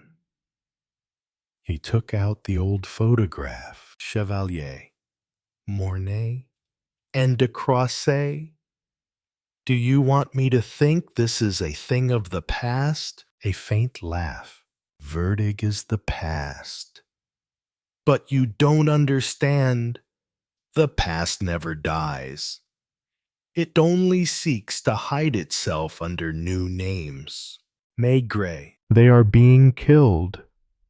One was eliminated in the archives.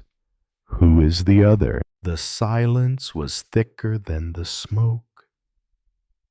Then the man replied, without changing his expression, "It's you, Maigret, because you are the last person who wants to investigate." Maigret left the building close to midnight. No resistance, no specific threat. But he knew a line had been crossed. Back at Quai des Orfèvres, Lucas was waiting. In his hands was a file that he had bribed even the secretary of the Ministry of Defense office to obtain. Project B427 is not an internal affairs file. It is the undercover part of a post-war cleanup operation. All witnesses have been dealt with. Attached report. Jean-Baptiste Mornay. Missing.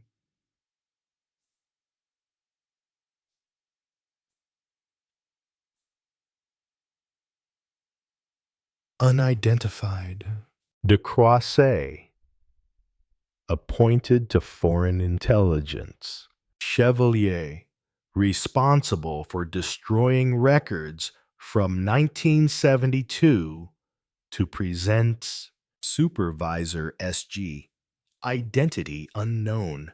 Maigret tapped the file cover, thinking, they are not just killing people. They are killing memories. And when memories are killed, justice becomes a joke. The phone rang at 2 a.m. Lucas picked up the phone. His voice was panicked. Inspector. Another body has been discovered. In a locked apartment on the Rue Mouffetard. It is de Croisset. Maigret looked up. They're wiping it out. And if we're one step slower, there'll be nothing left to investigate. Chapter 25. The Locked Room and the Last Message. In code, Rue Mouffetard, 3 a.m. An old building cordoned off by the police. Flashlights flickered, illuminating the tense faces of the forensic team.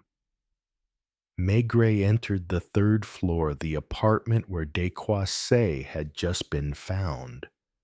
Or rather, his body. Door locked from the inside. No signs of forced entry. No suicide note. No witnesses. The body was slumped over the armchair.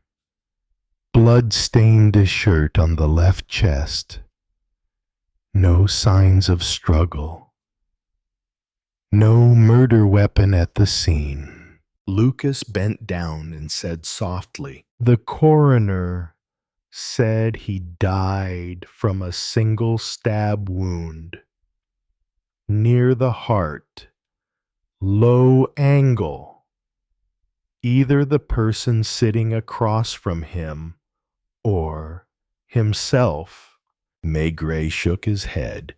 Descroisses is not a suicide.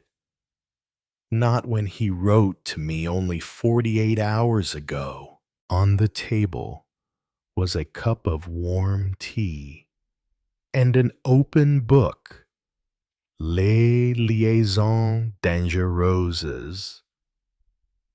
The corners of the pages were folded back, not to mark, but to hide something. Maigret deftly turned it over. A small piece of paper was stuck in the spine of the book. The handwriting was shaky, as if in haste before death. SG is not one person. It is the salle grise, the gray room. Look for the shadowless cross on the wall. At 9 Rue Saint-Lazare. I have no time. They are coming, Lucas whispered. The shadowless cross. Maigret looked toward the misty window. He did not need light to understand. A symbol. A code. They killed him because he remembered what should have been forgotten. 05:15 a.m. Quai des Orfèvres. Maigret stretched himself over the map of Paris.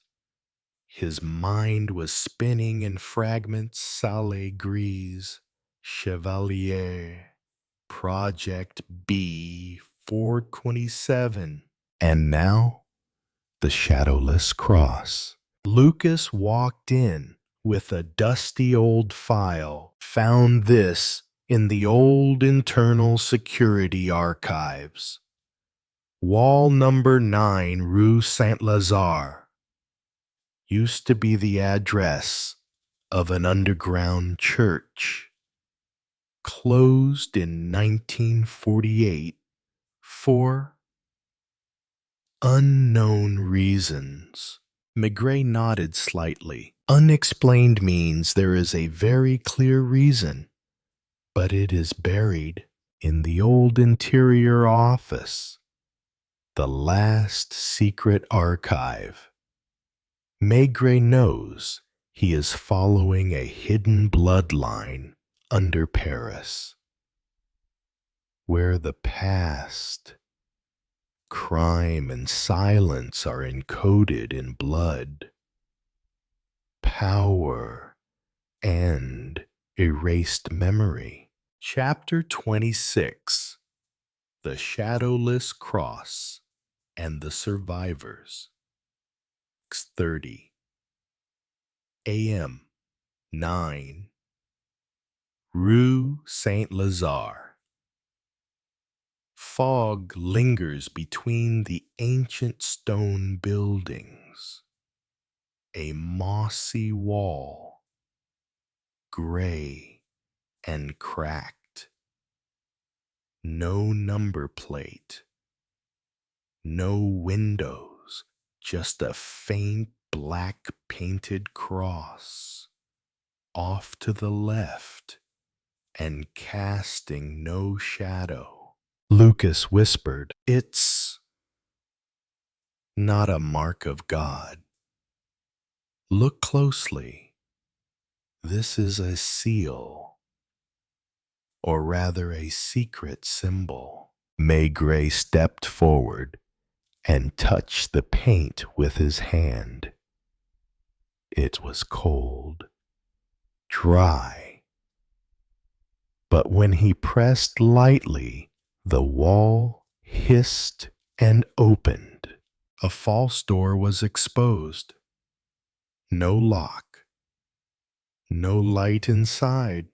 Inside was an old, winding stone staircase, narrow and dark. The musty smell of time. Their footsteps echoed, as if someone were walking alongside them, but always a beat behind. Downstairs was a stone-walled room. In the center, a dusty wooden desk, and on it, a thick file labeled Opération SG, Classe Défense. Inside were photos, reports, and a name. Maigret whispered, "From 1945, Opération Salle Grise." It wasn't just a place. It was the code name for a series of internal purges.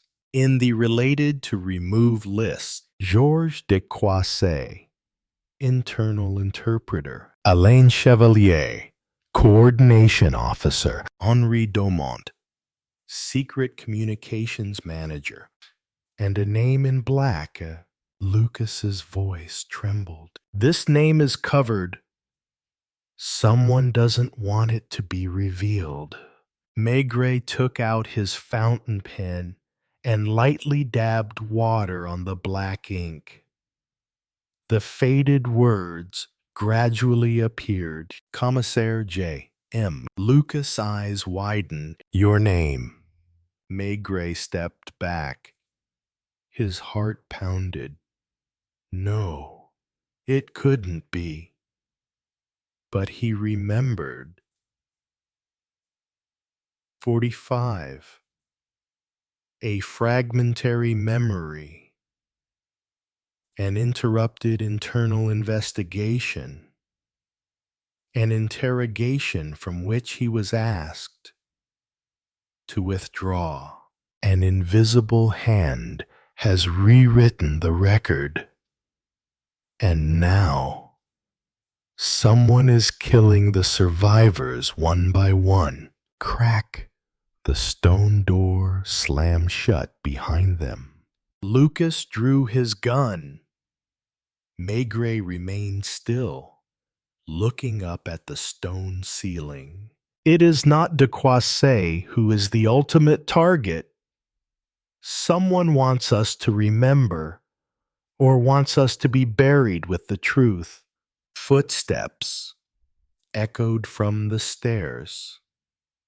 A strange but clear voice rang out. "We've been waiting for you to come back, Commissaire."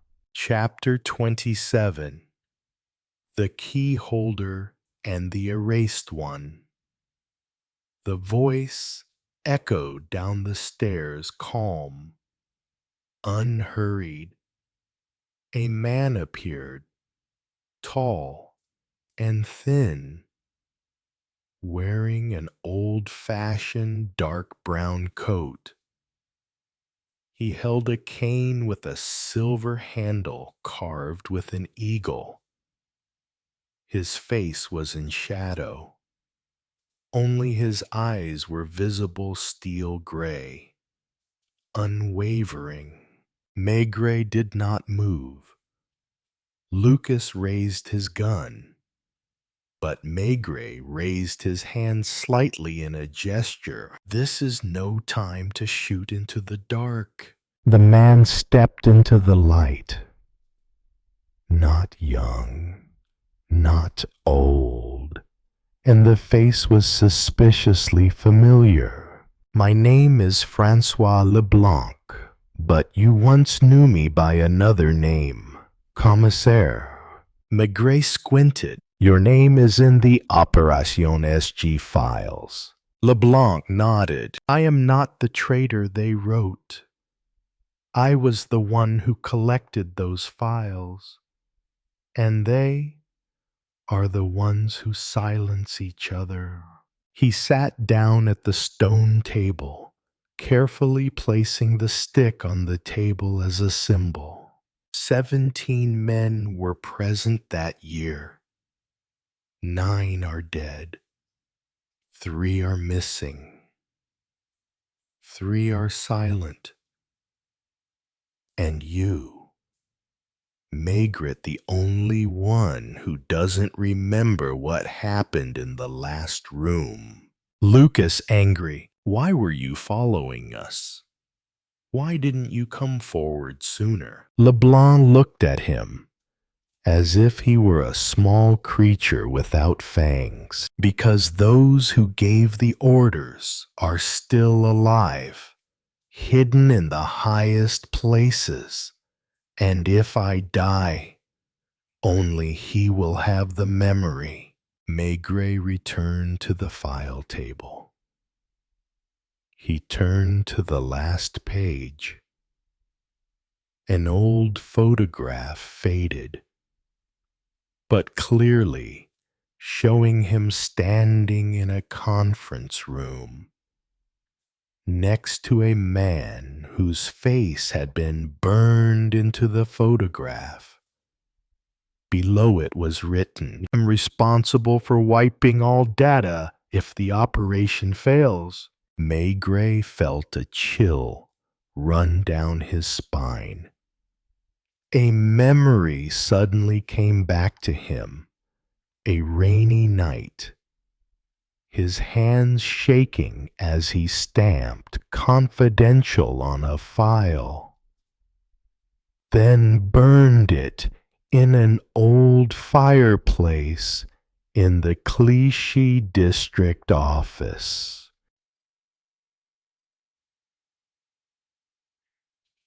"I burned what I didn't understand." Leblanc smiled lightly. "Exactly. And now, one survivor is cleaning up every lead one by one, including you." The lights went out. A small explosion sounded in the distance. The smell of burning electricity and hot air rose. Lucas shouted, "The engine has been sabotaged. We are trapped." Leblanc stood up with the staff in hand, opened the small compartment at the handle, and pulled out an ancient metal key. "There is another way, but only one can carry it. Do you decide to come with me, or stay with the past?" Maigret looked at him, silent, then nodded. The 3 men disappeared into an underground corridor that had never been named on any map of Paris.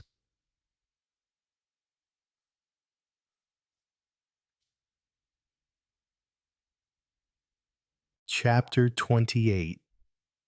City Under the City. The air in the underground passage was damp. The smell of mold and cracked cement choking. Footsteps echoed in a steady rhythm against the stone walls, old, cobwebbed, as if no one had set foot there in decades. Maigret walked in front, the small flashlight shaking slightly in his hand. Leblanc followed closely behind, while Lucas walked at the back. gun ready. Never taking his eyes off the stranger's figure. "Where are we going?" Lucas asked, his voice low in the silent maze. LeBlanc replied, almost whispering, "To the last secret location of the operation. The original archive room. The one that even the Ministry of Internal Affairs has forgotten." The cellar opened behind a rusted iron door. Requiring 2 people to turn the key LeBlanc held. Inside was an octagonal room, lined with filing cabinets like those in a church, with a metal desk in the center that held an old typewriter. Maigret stepped forward, the lamplight illuminating the yellowed files. The typewritten lines were blurred, the titles stamped with red. Mission SG, confidential, authorized eyes only. Operation Cathedral, E6349. Suppression orders, signed ML. Lucas glanced at a map. He hissed softly, "Mon Dieu. This is an internal surveillance network, not just of criminals, but of the industry as a whole.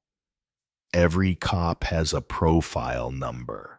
Maigret stopped before a thin, ashen gray, untitled file. He opened it. Inside is a photo of him.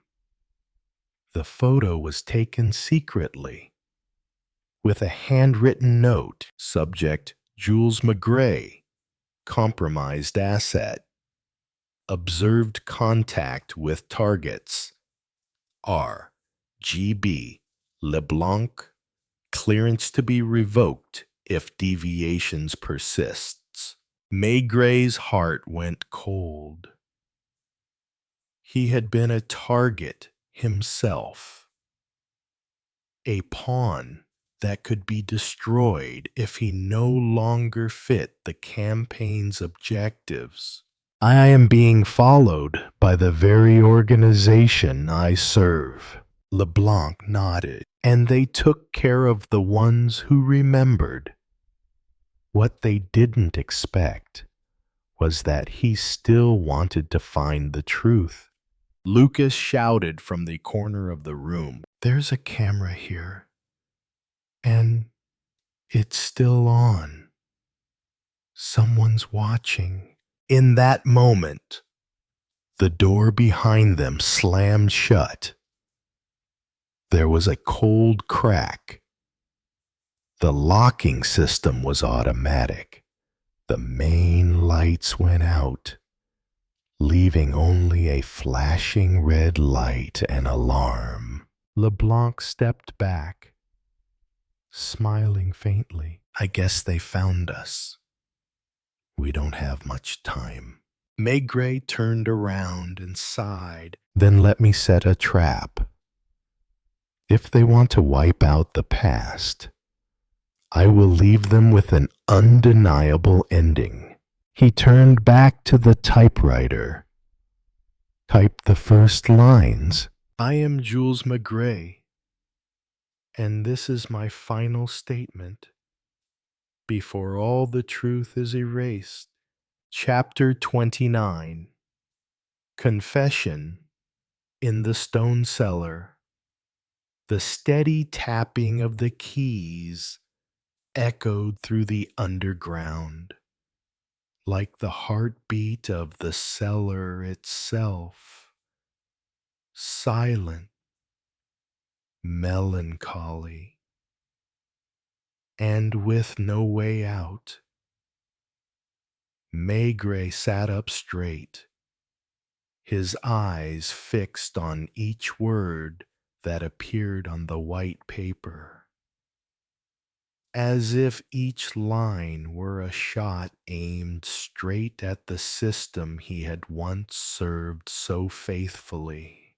If anyone reads these lines, please understand that justice has been replaced by darkness, by an invisible network that has manipulated every investigation, every case, every person who once believed in the truth.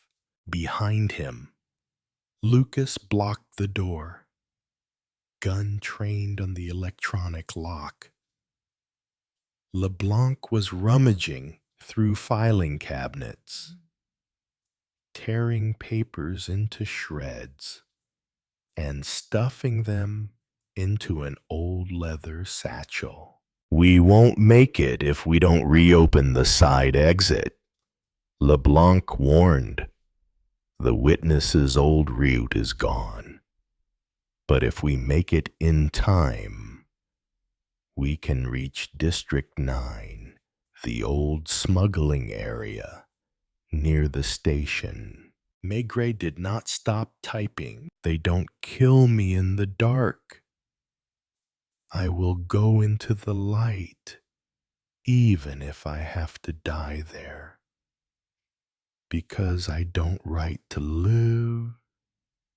I write so they can't erase me." A sound, footsteps, heavy and organized. Lucas turned back, his eyes serious. "Here they come. 3 of them, armed." Maigret finished the last line. He took out the paper, folded it, and put it in the inside pocket of his coat. A flashlight beam flashed through the crack in the iron door. They were running out of time. LeBlanc quickly opened the wooden floor in the corner of the room, revealing a small tunnel, old postal route during the war, only wide enough for one person at a time, but leads outside. Lucas walked over and looked down. No one has ever survived going down there. Narrow roads, landslides, snakes, and poisonous gases. Maigret stood up. He looked around the room one last time, then said, "Then we must live. Because if no one tells this, everything that has just happened here will be buried forever." They descended into the tunnel one by one. The room above was dark. Those who came would see only a sweaty keyboard and a glimmer of light. A confession, not for the interrogator, but for history. Chapter 30. The city's last breath. The tunnel was cramped and damp, as if it were swallowing the 3 people inside. Maigret crawled ahead, a flashlight strapped to his chest, its light flickering on walls covered with cobwebs and dead roots. The air was stuffy, mossy green, and the rhythmic drip of water was like a whisper from underground. LeBlanc walked in the middle, trying to keep her breathing even. Lucas, at the back, occasionally turned back, gun in hand, always ready. "Are you sure this road won't collapse?" Lucas asked softly, his voice cracking in the darkness. I'm not shaking, LeBlanc replied, chuckling. Maigret said nothing. His mind was filled with fragments. Jean Villeneuve's death, the files hidden from his superiors, and the suicide note he had folded and hidden in his coat. Above, the assassins with death warrants from the underground government were trying to silence him. But down here, down in the city, was where justice still breathed. After more than half an hour of crawling in the dark, they finally reached the end, a rusty iron door, behind which a spiral staircase led up to the old smuggling street.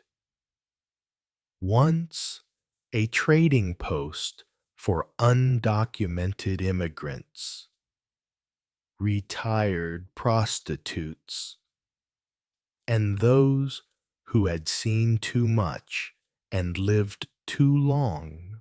Lucas knocked 3 times with the butt of his gun, an old wartime signal, and the door swung open. Daylight hit them like a punch. Outside was a dilapidated tavern. The sign was broken in 2 chaudettes. An old woman stood behind the counter. She did not look surprised, just lifted the curtain to let them in. No greeting, no look. We need a place to hide for a few hours, said Maigret, wiping the sweat from his brow. Down in the cellar, there is a ladder to the roof. When it gets dark, head east past the station. Maigret nodded, intending to thank her, but the old woman had already turned away. In the cellar, the smell of old wine and damp earth mingled, like the memory of a Paris no longer on the map. Lucas turned on the portable radio. They sent out an urgent message. Pictures of Maigret and me. Wanted for leaking classified information. Treason. They said you killed Villeneuve. Maigret sighed. Then, we are no longer policemen. We are just survivors. In the darkness, his voice dropped. But it is now, when they think they have killed the truth, that we begin to tell it. Chapter 31. Meeting in the attic. A light rain was falling from Paris as Maigret emerged from the cellar door, leading Lucas and Leblanc up to the decaying attic of the Chaudette Bistro. The dark brown tiled roof, uneven and slippery under a layer of moss, overlooked the entire Belleville neighborhood, where the nighttime honks mingled with the cold wind whistling through every crevice of history. There were no policemen left. They were just 3 men being hunted. Maigret opened the old, frayed notebook. Inside was a copy of the Villeneuve dossier, hastily scanned from the internal database before it was erased. In the flickering light of the small flashlight, the signatures transcripts, and orders all led to an unlikely name. Louis Armand, Undersecretary of the Interior. He didn't just order Villeneuve's murder, Maigret said slowly. He was behind a whole network of erasures, a kind of whitewashing of the past for those who served during the Vichy regime. Lucas bit his lip and hissed softly, "If this is true, what are you going to do?" Maigret looked up at the eastern terminal, where the lights were brighter, police lights, traffic lights, and helicopters hovering in the distance. He took out a thick envelope and handed it to LeBlanc. "It's all here. You have to get it to the right person." "Who?" LeBlanc asked. "The only one who owes nothing to anyone. The president of the federal court. He had his wife killed by a special unit, and he still remembers the smell of blood." Helicopters roared overhead. Lucas pulled his coat tighter. "Let's split up. I'll distract them. You two go east, to the old railroad tracks. I have a friend there." Maigret looked at Lucas, his eyes heavy. After years of being police officers, they were now playing hide and seek with the system they once protected. "Are you sure?" Maigret asked. Lucas nodded. "It's time for me to do what's right. Not for the badge, but for the truth." The three of them held hands for a moment as a final ritual. Then they separated. Maigret and LeBlanc crawled down the roof, through the alleys, and into the darkness. Behind them, sirens wailed. The hunt has begun. Chapter 32. The hunted become hunters.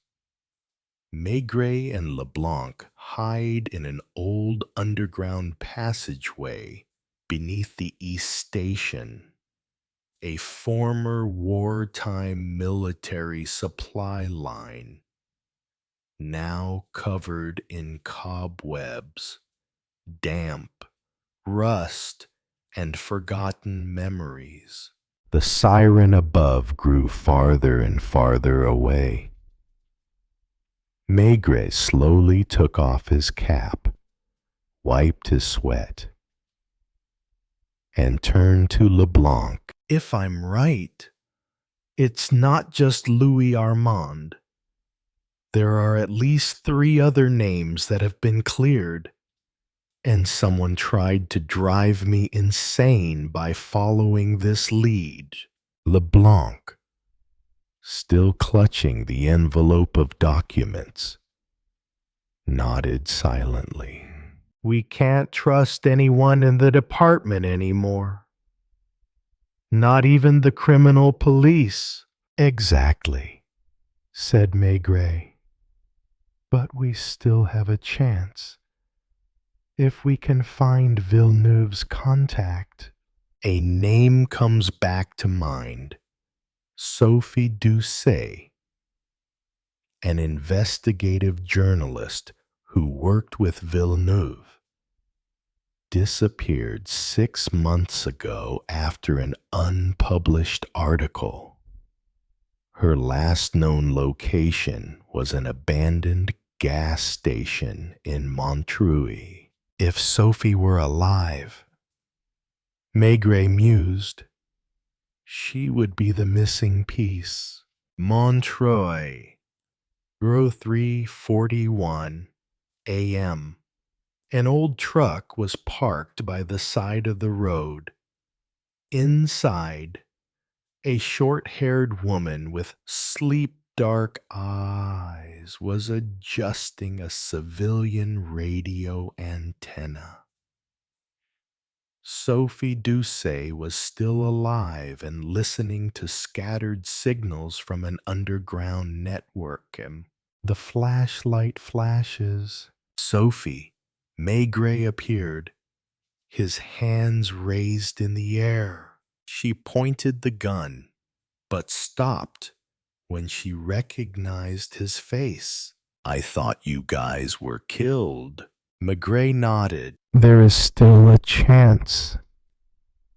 But I need you." Leblanc handed Sophie the envelope. She flipped through the pages, her eyes wide, her hands shaking slightly. "If this gets out, the whole system will collapse. That's why we need you." A plan is formed. Sophie knew of an independent international media outlet based in Belgium that was willing to take the information if they could get across the border without being caught. Maigret looked at the map, plotting his route, a journey littered with government checkpoints, eyes, and assassins. "We will not run away," he said. "We will attack with the truth." The night was as thick as ink, but the first light had already flashed in their hearts. Chapter 33. Blood and Paper Border. Sophie's old van rolled slowly toward the Belgian border in the dim light of dawn. The cold wind whipped against the windshield, the engine groaning in the quiet night, creating a tense soundtrack to the journey with no return ticket. Maigret sat in the passenger seat, clutching the old pistol he had kept since the war. Leblanc was in the back seat, examining the document, now copied in triplicate, hidden in 3 different compartments of the car. "If there is a clash, each man takes a copy and scatters," Maigret ordered. "At least one must reach the transmitter." Sophie glanced through the rearview mirror, her voice as quiet as stone. "I've been hiding for 6 months because of this. They wouldn't let me live if they knew I was still breathing. And they didn't leave me alone when I started asking questions I shouldn't have," Maigret said, his eyes dark.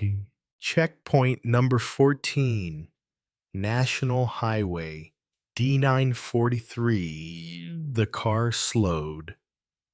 The headlights of a police car ahead shone directly into their faces. 2 officers stepped out, one young, his eyes wary, the other older and familiar. Leblanc whispered, "Damn, that's Charbonnier. He used to work for the General Security Department. Whose side is he on now?" Maigret replied softly, "We're about to find out." Charbonnier went to the glass door and knocked 3 times. Sophie lowered the window, her voice trembling slightly. "We're going to Lille. Is something wrong?" Charbonnier glanced into the car, his gaze lingering longer when he saw Maigret. But instead of being alarmed, he nodded slightly. "Keep driving. Don't stop at the next stop." "Do you know who we are?" Maigret asked. Charbonnier pursed his lips. I used to have a badge like you, but now all I have left is pride. He backed up and signaled for the car to go on. Across the border, Sophie cried silently when she saw the first sign in Dutch. They passed. But the peace did not last long. The car behind her began to speed up, its lights flashing in a way that did not signal the police. LeBlanc shouted, "Follow me." Sophie stepped on the gas. The car turned into a small road between the woods. Bullets whizzed through the air, shattering the rear window. A crash. LeBlanc fell. Maigret turned back, saw blood staining LeBlanc's shirt. "Keep going," he shouted, aiming through the rear window. International Broadcasting Station. An hour later, the car pulled into a parking lot behind a small, unmarked building on the outskirts of Charleroi. A silver-haired man with a camera ran out to help Sophie and Maigret. "Signal waiting. What do you have in your hands?" Maigret held out the last copy of the document. LeBlanc's blood still smeared on the edges. Truth. An hour later, France awoke to a media earthquake. Once celebrated names were dragged through the mud. Victims were named. And the name of Jules Maigret, now traitor or hero, rang out in the storm. Chapter 34. When Old Ghosts Return. The room in the cheap hotel in Charleroi was bathed in the gray light of early morning. Maigret stood by the window, holding a cup of coffee that had long since cooled. Outside, the world was changing minute by minute, and he was standing in the eye of a storm he had caused. Sophie sat on the bed, bandaged up her broken arm. She had not spoken since leaving the station. The news had spread furiously and irrevocably. The names of a host of high-ranking figures had come to light: MPs, Home Office officials, even people who had influenced Maigret's own career. "What do you think they'll do?" Sophie asked softly. Maigret frowned. "They will react like cornered animals. They don't care about fame. They care about power. And we just scared them." Paris, Ministry of the Interior. In a closed office, an old man with tired eyes stared at the screen, which was replaying last night's special news. On his desk was a thick file, cover titled Jules Maigret, Special Surveillance. "I told you," he muttered to his assistant.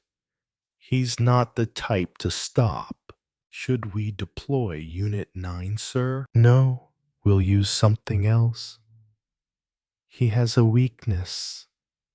Everyone has one." Charleroi, in the dark. That night, he disappeared.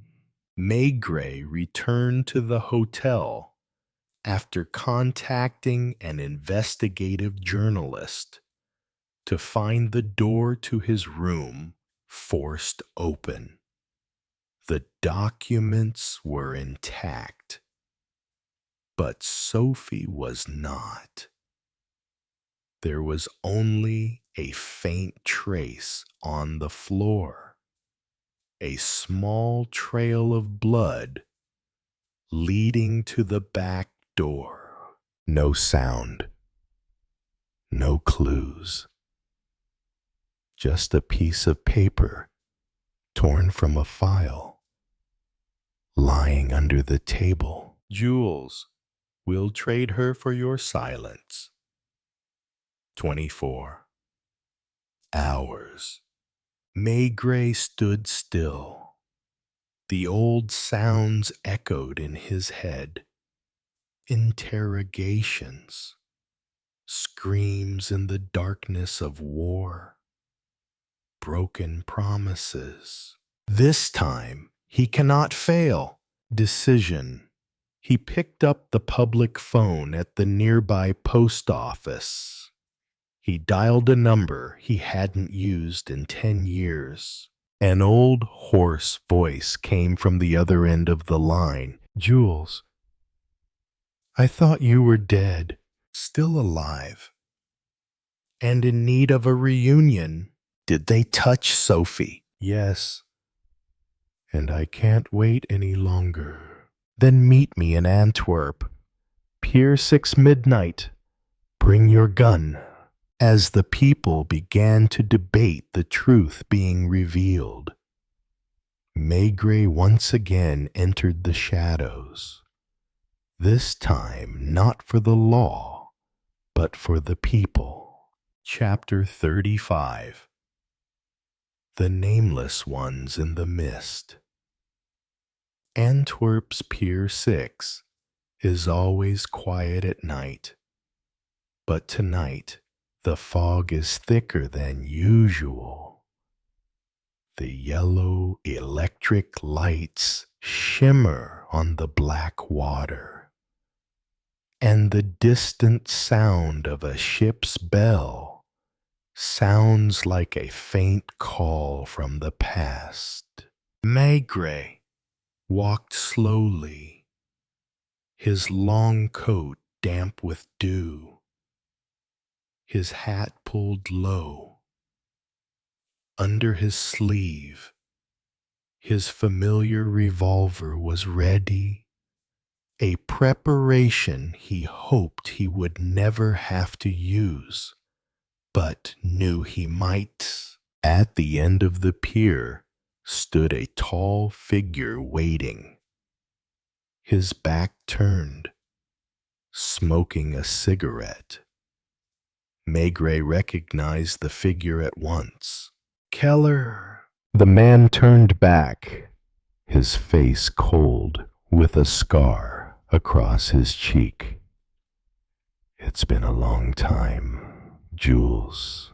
Unwanted alliance. Keller was once an undercover agent. Someone Maigret almost brought to justice in an old arms trafficking case. But now, amid the cold night and the spreading political darkness, the two are left with only a fragile trust built on former underground warlords. They took the girl, not just taken. They want me to keep quiet about everything. Keller blew out smoke. You won't shut up. Maigret nodded. I need your help getting her out. And I need to know who is really behind it. Keller reached into his coat and handed him a photo printed in black and white, taken from the Interior Ministry's internal security camera. His name is Arnaud Leclerc, Director of Domestic Intelligence. But that's just a mask. The one who really controls everything is. He stopped. Footsteps echoed from the cargo hold, quick, hurried. Both of them pulled out their guns at the same time. Clash in the fog. From the mist, two figures appeared. Without saying a word, a bullet tore through the air, hitting Maigret at the foot. Keller reacted first, taking one down with a clean shot. The other hid behind a container and returned fire.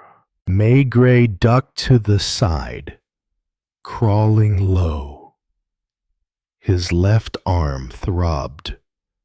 A shrapnel had grazed it. He jumped out and shot. A scream, then silence. Darkness retreats. Keller stepped forward and examined the body. No ordinary mercenary. This is Delta Force, a top-secret extermination team. Maigret was silent. If Delta had been sent, then the game had gone beyond a routine investigation. He looked out at the city, where the lights flickered in the distance like a maze with no exit. "They're cleaning up," Keller said. "And you're the biggest obstacle." Maigret nodded. Then we must be faster than them, before Sophie disappears forever. In a night thicker than fog, two men, one policeman, one wanted man, join forces to hunt down a government killer. Chapter 36. Remnants of a Face. The shabby office on the third floor of an abandoned building in St. Gilles became a temporary stop for Maigret and Keller. Outside, it was almost dawn. A faint pink streak split the dark sky. Inside, the air was still heavy with rotten secrets. Keller placed a second photograph on the table. The face was familiar. Arnaud Leclerc, the prim director of domestic intelligence, shaking hands with an older man in a wrinkled suit. Martineau, the former deputy interior minister who had died 2 years earlier of a stroke. Maigret frowned. I thought he was dead. Keller smiled faintly. He just changed his face. But he is still the one behind all the corruption that is happening.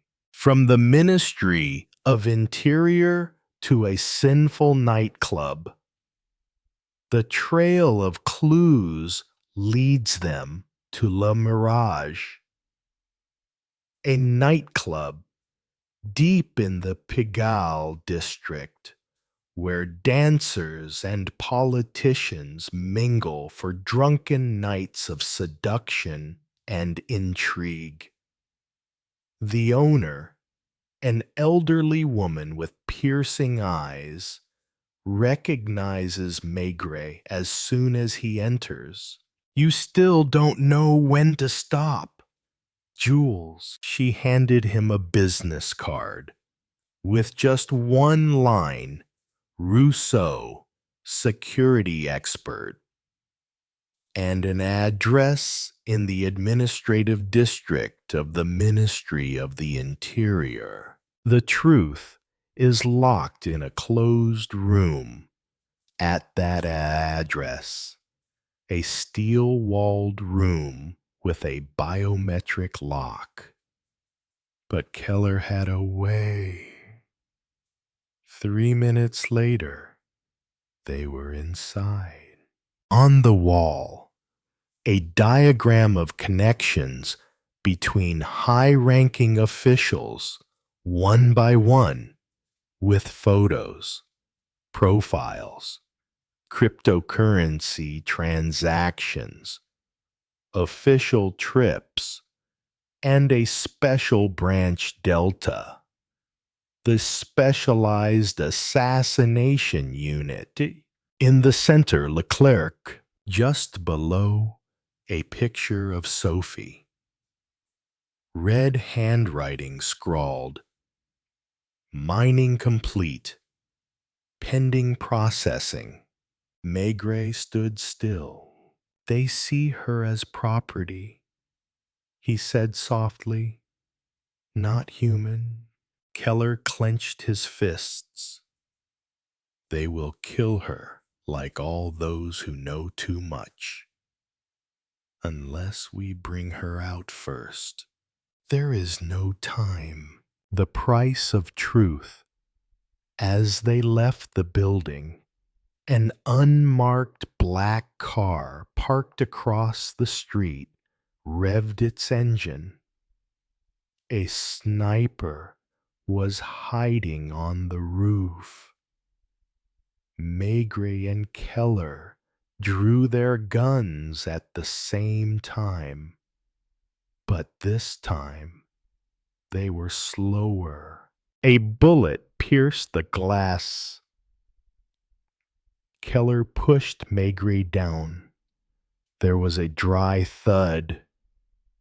Keller collapsed onto his shoulder. Blood from his chest staining his old leather jacket. "Run, Jules. Don't let them silence you all." Keller falls. Maigret stands up, alone, facing a system rotten to the core, where justice is no longer a scale, but a mask. Chapter 37. The Truth Behind Closed Doors. Police sirens echoed in the distance, but Maigret did not call for help. It was impossible. No one could be trusted anymore.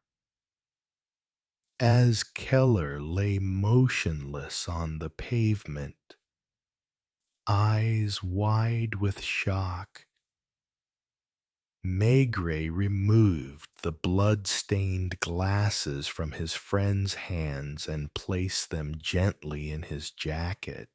"I promise I will end this. Keller, for you, for Sophie, for everyone else who has been used as a pawn."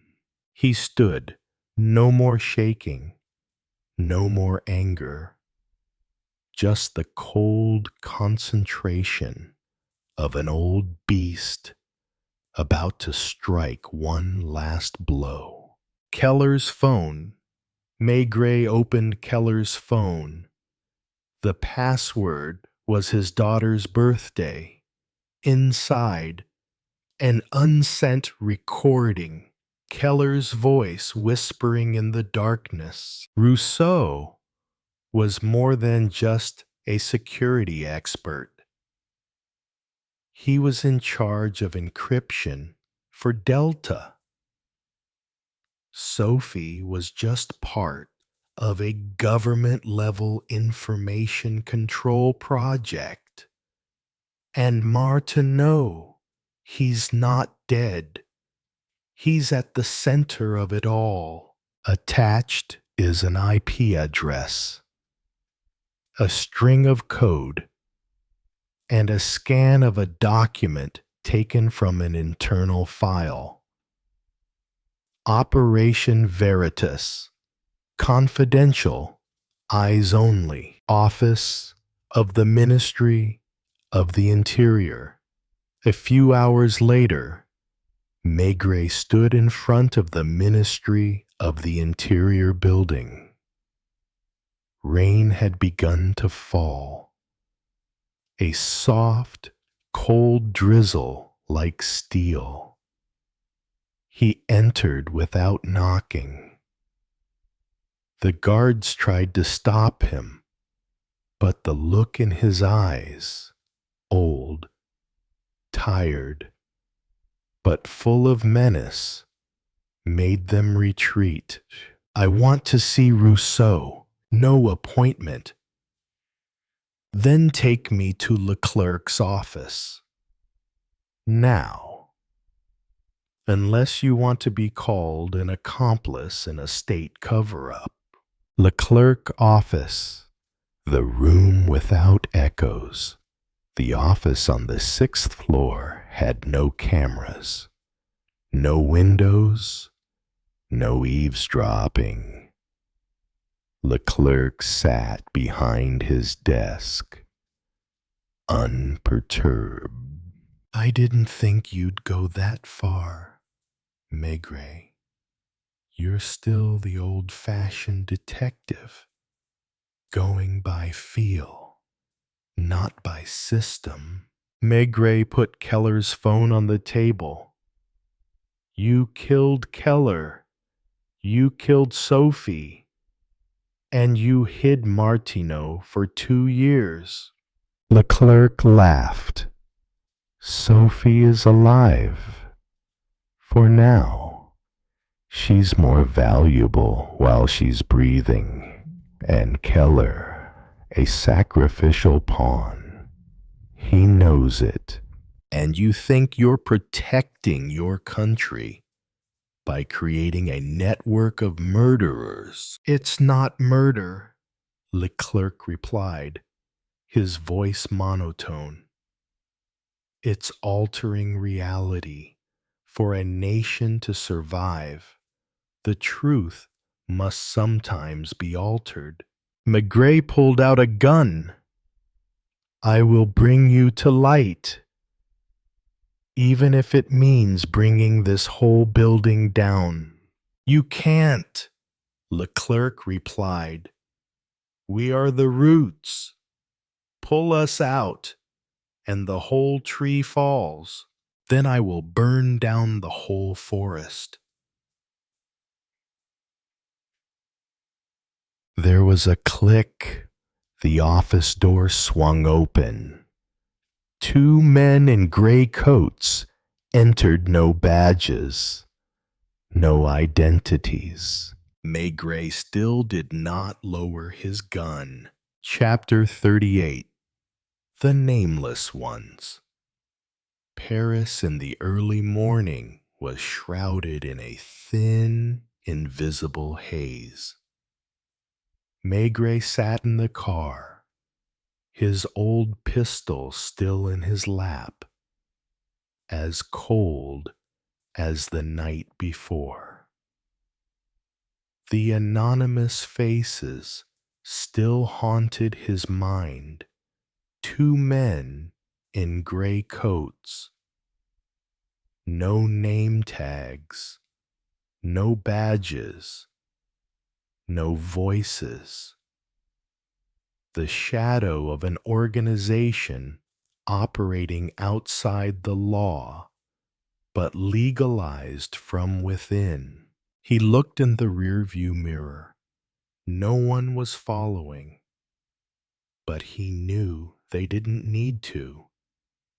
They were inside, in the system, in the minds of the people, in the words of the press, and maybe in his own team. Call in the dark.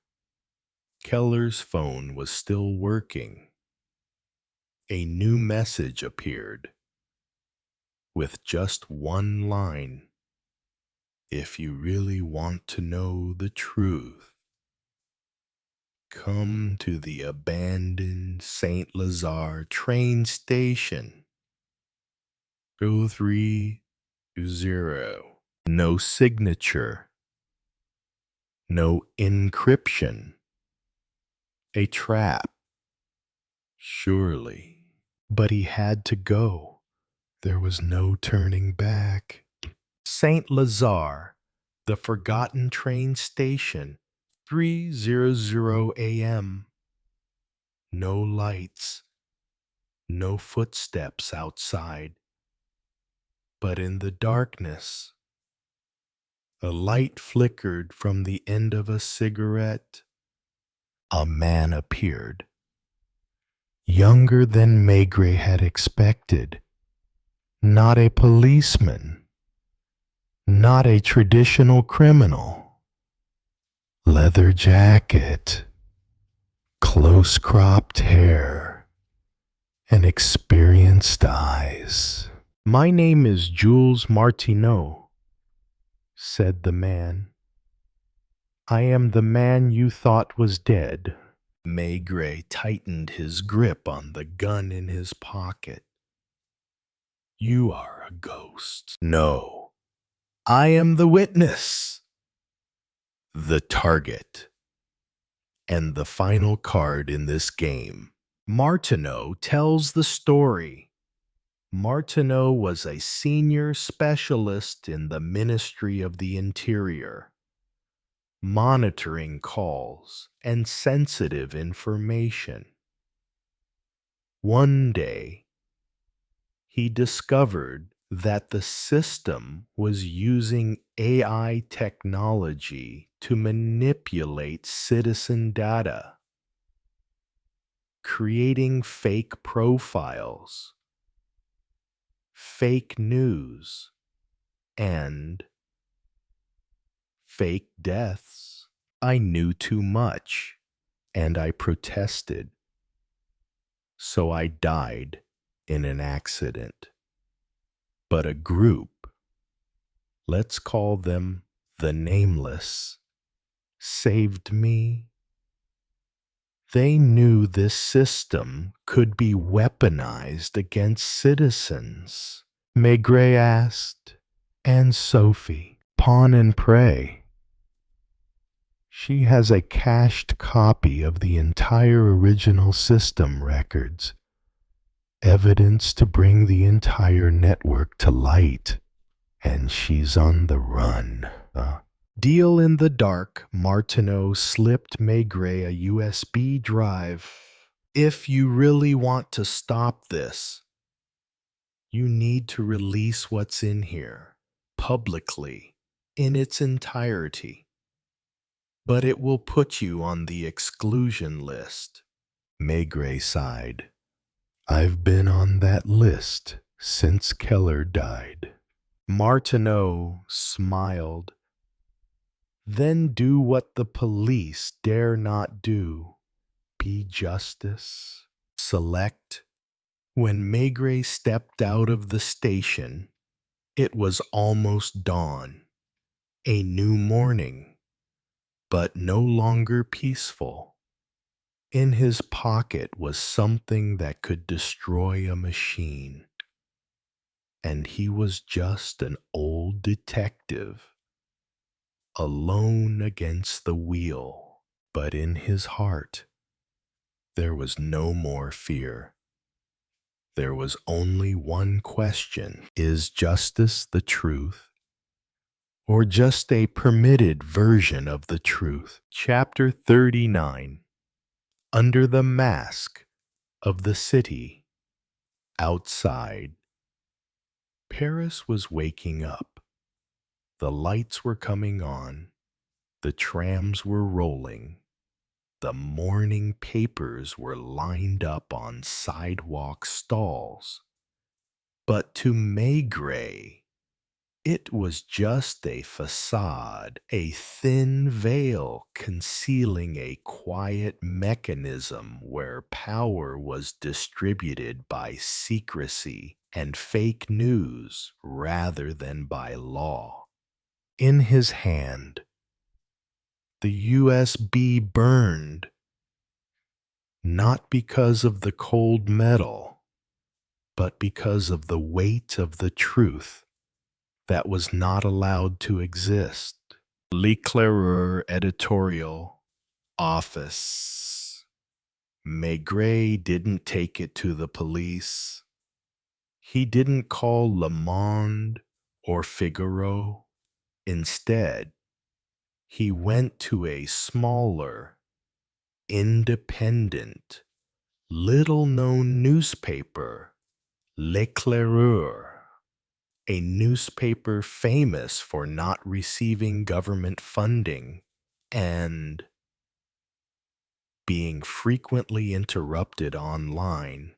At the reception desk, a young reporter greeted him, her eyes wary.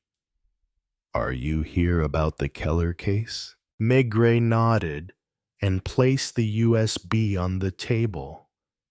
"I have a story, but if you publish it, you will be followed, threatened, and could lose everything." She just smiled. "Then I want to hear all the more." Red files, the programmed truth. In the editing room, Maigret stood next to the monitor as the contents of the USB were opened. The files appeared with the labels. Red file version 0326.1 is a set internal dialogues between senior figures from the Ministry of the Interior and the Communications Department. Data interferes with major investigations, including the Keller case. And the most terrifying thing, the list of individuals to be controlled, which included the names of Keller, Martineau, and Maigret himself. The reporter looked at him. "If this is true, you will be wanted. This is an act against the state." Maigret nodded slightly. "Not the state, but those who use the state as a cover." The hunt begins. As soon as the file was backed up, the newsroom's alarm system went off. The front door was broken down. A group of men in no uniform, carrying pistols and silencers, poured in like ghosts. Maigret grabbed the portable hard drive. "Take me out the back door." The reporter led him through the archives, through a small fire escape leading to the back alley. Gunfire rang out. Lights flashed up ahead. Dark corner of Paris. They fled through the narrow streets of Belleville, where the CCTV lights barely reached. Another Paris, damp, steaming from the sewers, full of graffiti and undocumented faces. At a closed coffee shop, they met Leo, the hacker who had helped Martineau escape. He connected to a private darknet network, uploading data to secure channels Wikidawn, Vault Signal, and a series of anonymous servers. In 3 hours, the whole world will read the truth. After that, everyone will be a target. Maigret was silent, looking up at the dim light of the street lamp, slowly taking the last cigarette out of his pocket. Last call. His phone rang. No number. He picked up. "You have chosen the hard way, Maigret. Who is it?" "Someone you have never seen, but always sensed. Remember, Not all traitors carry guns. Some only sign a decree. Call disconnected. Chapter 40. The 5 o'clock news car horns blared incessantly on Haussmann Boulevard. At exactly 5 a.m., the national radio station began its special program. Urgent news. The Ministry of the Interior. A large-scale cyber attack is underway, targeting the National Information System. The Ministry advises people not to share or spread unverified data. Maigret sat in a corner of the dilapidated cafe. Neon lights flickering on the scratched wooden table. His coffee was cold. In front of him were 3 satellite transmitters, the lines glowing red with overload. Everything has been made public.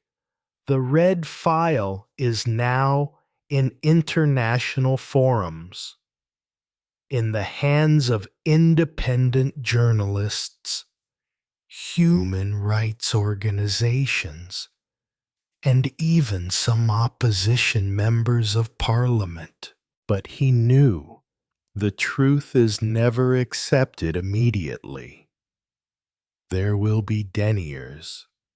There will be lies stronger than any evidence. Yikshin. Shan. The door of the shop opened. A man walked in, wearing a fedora and a long coat.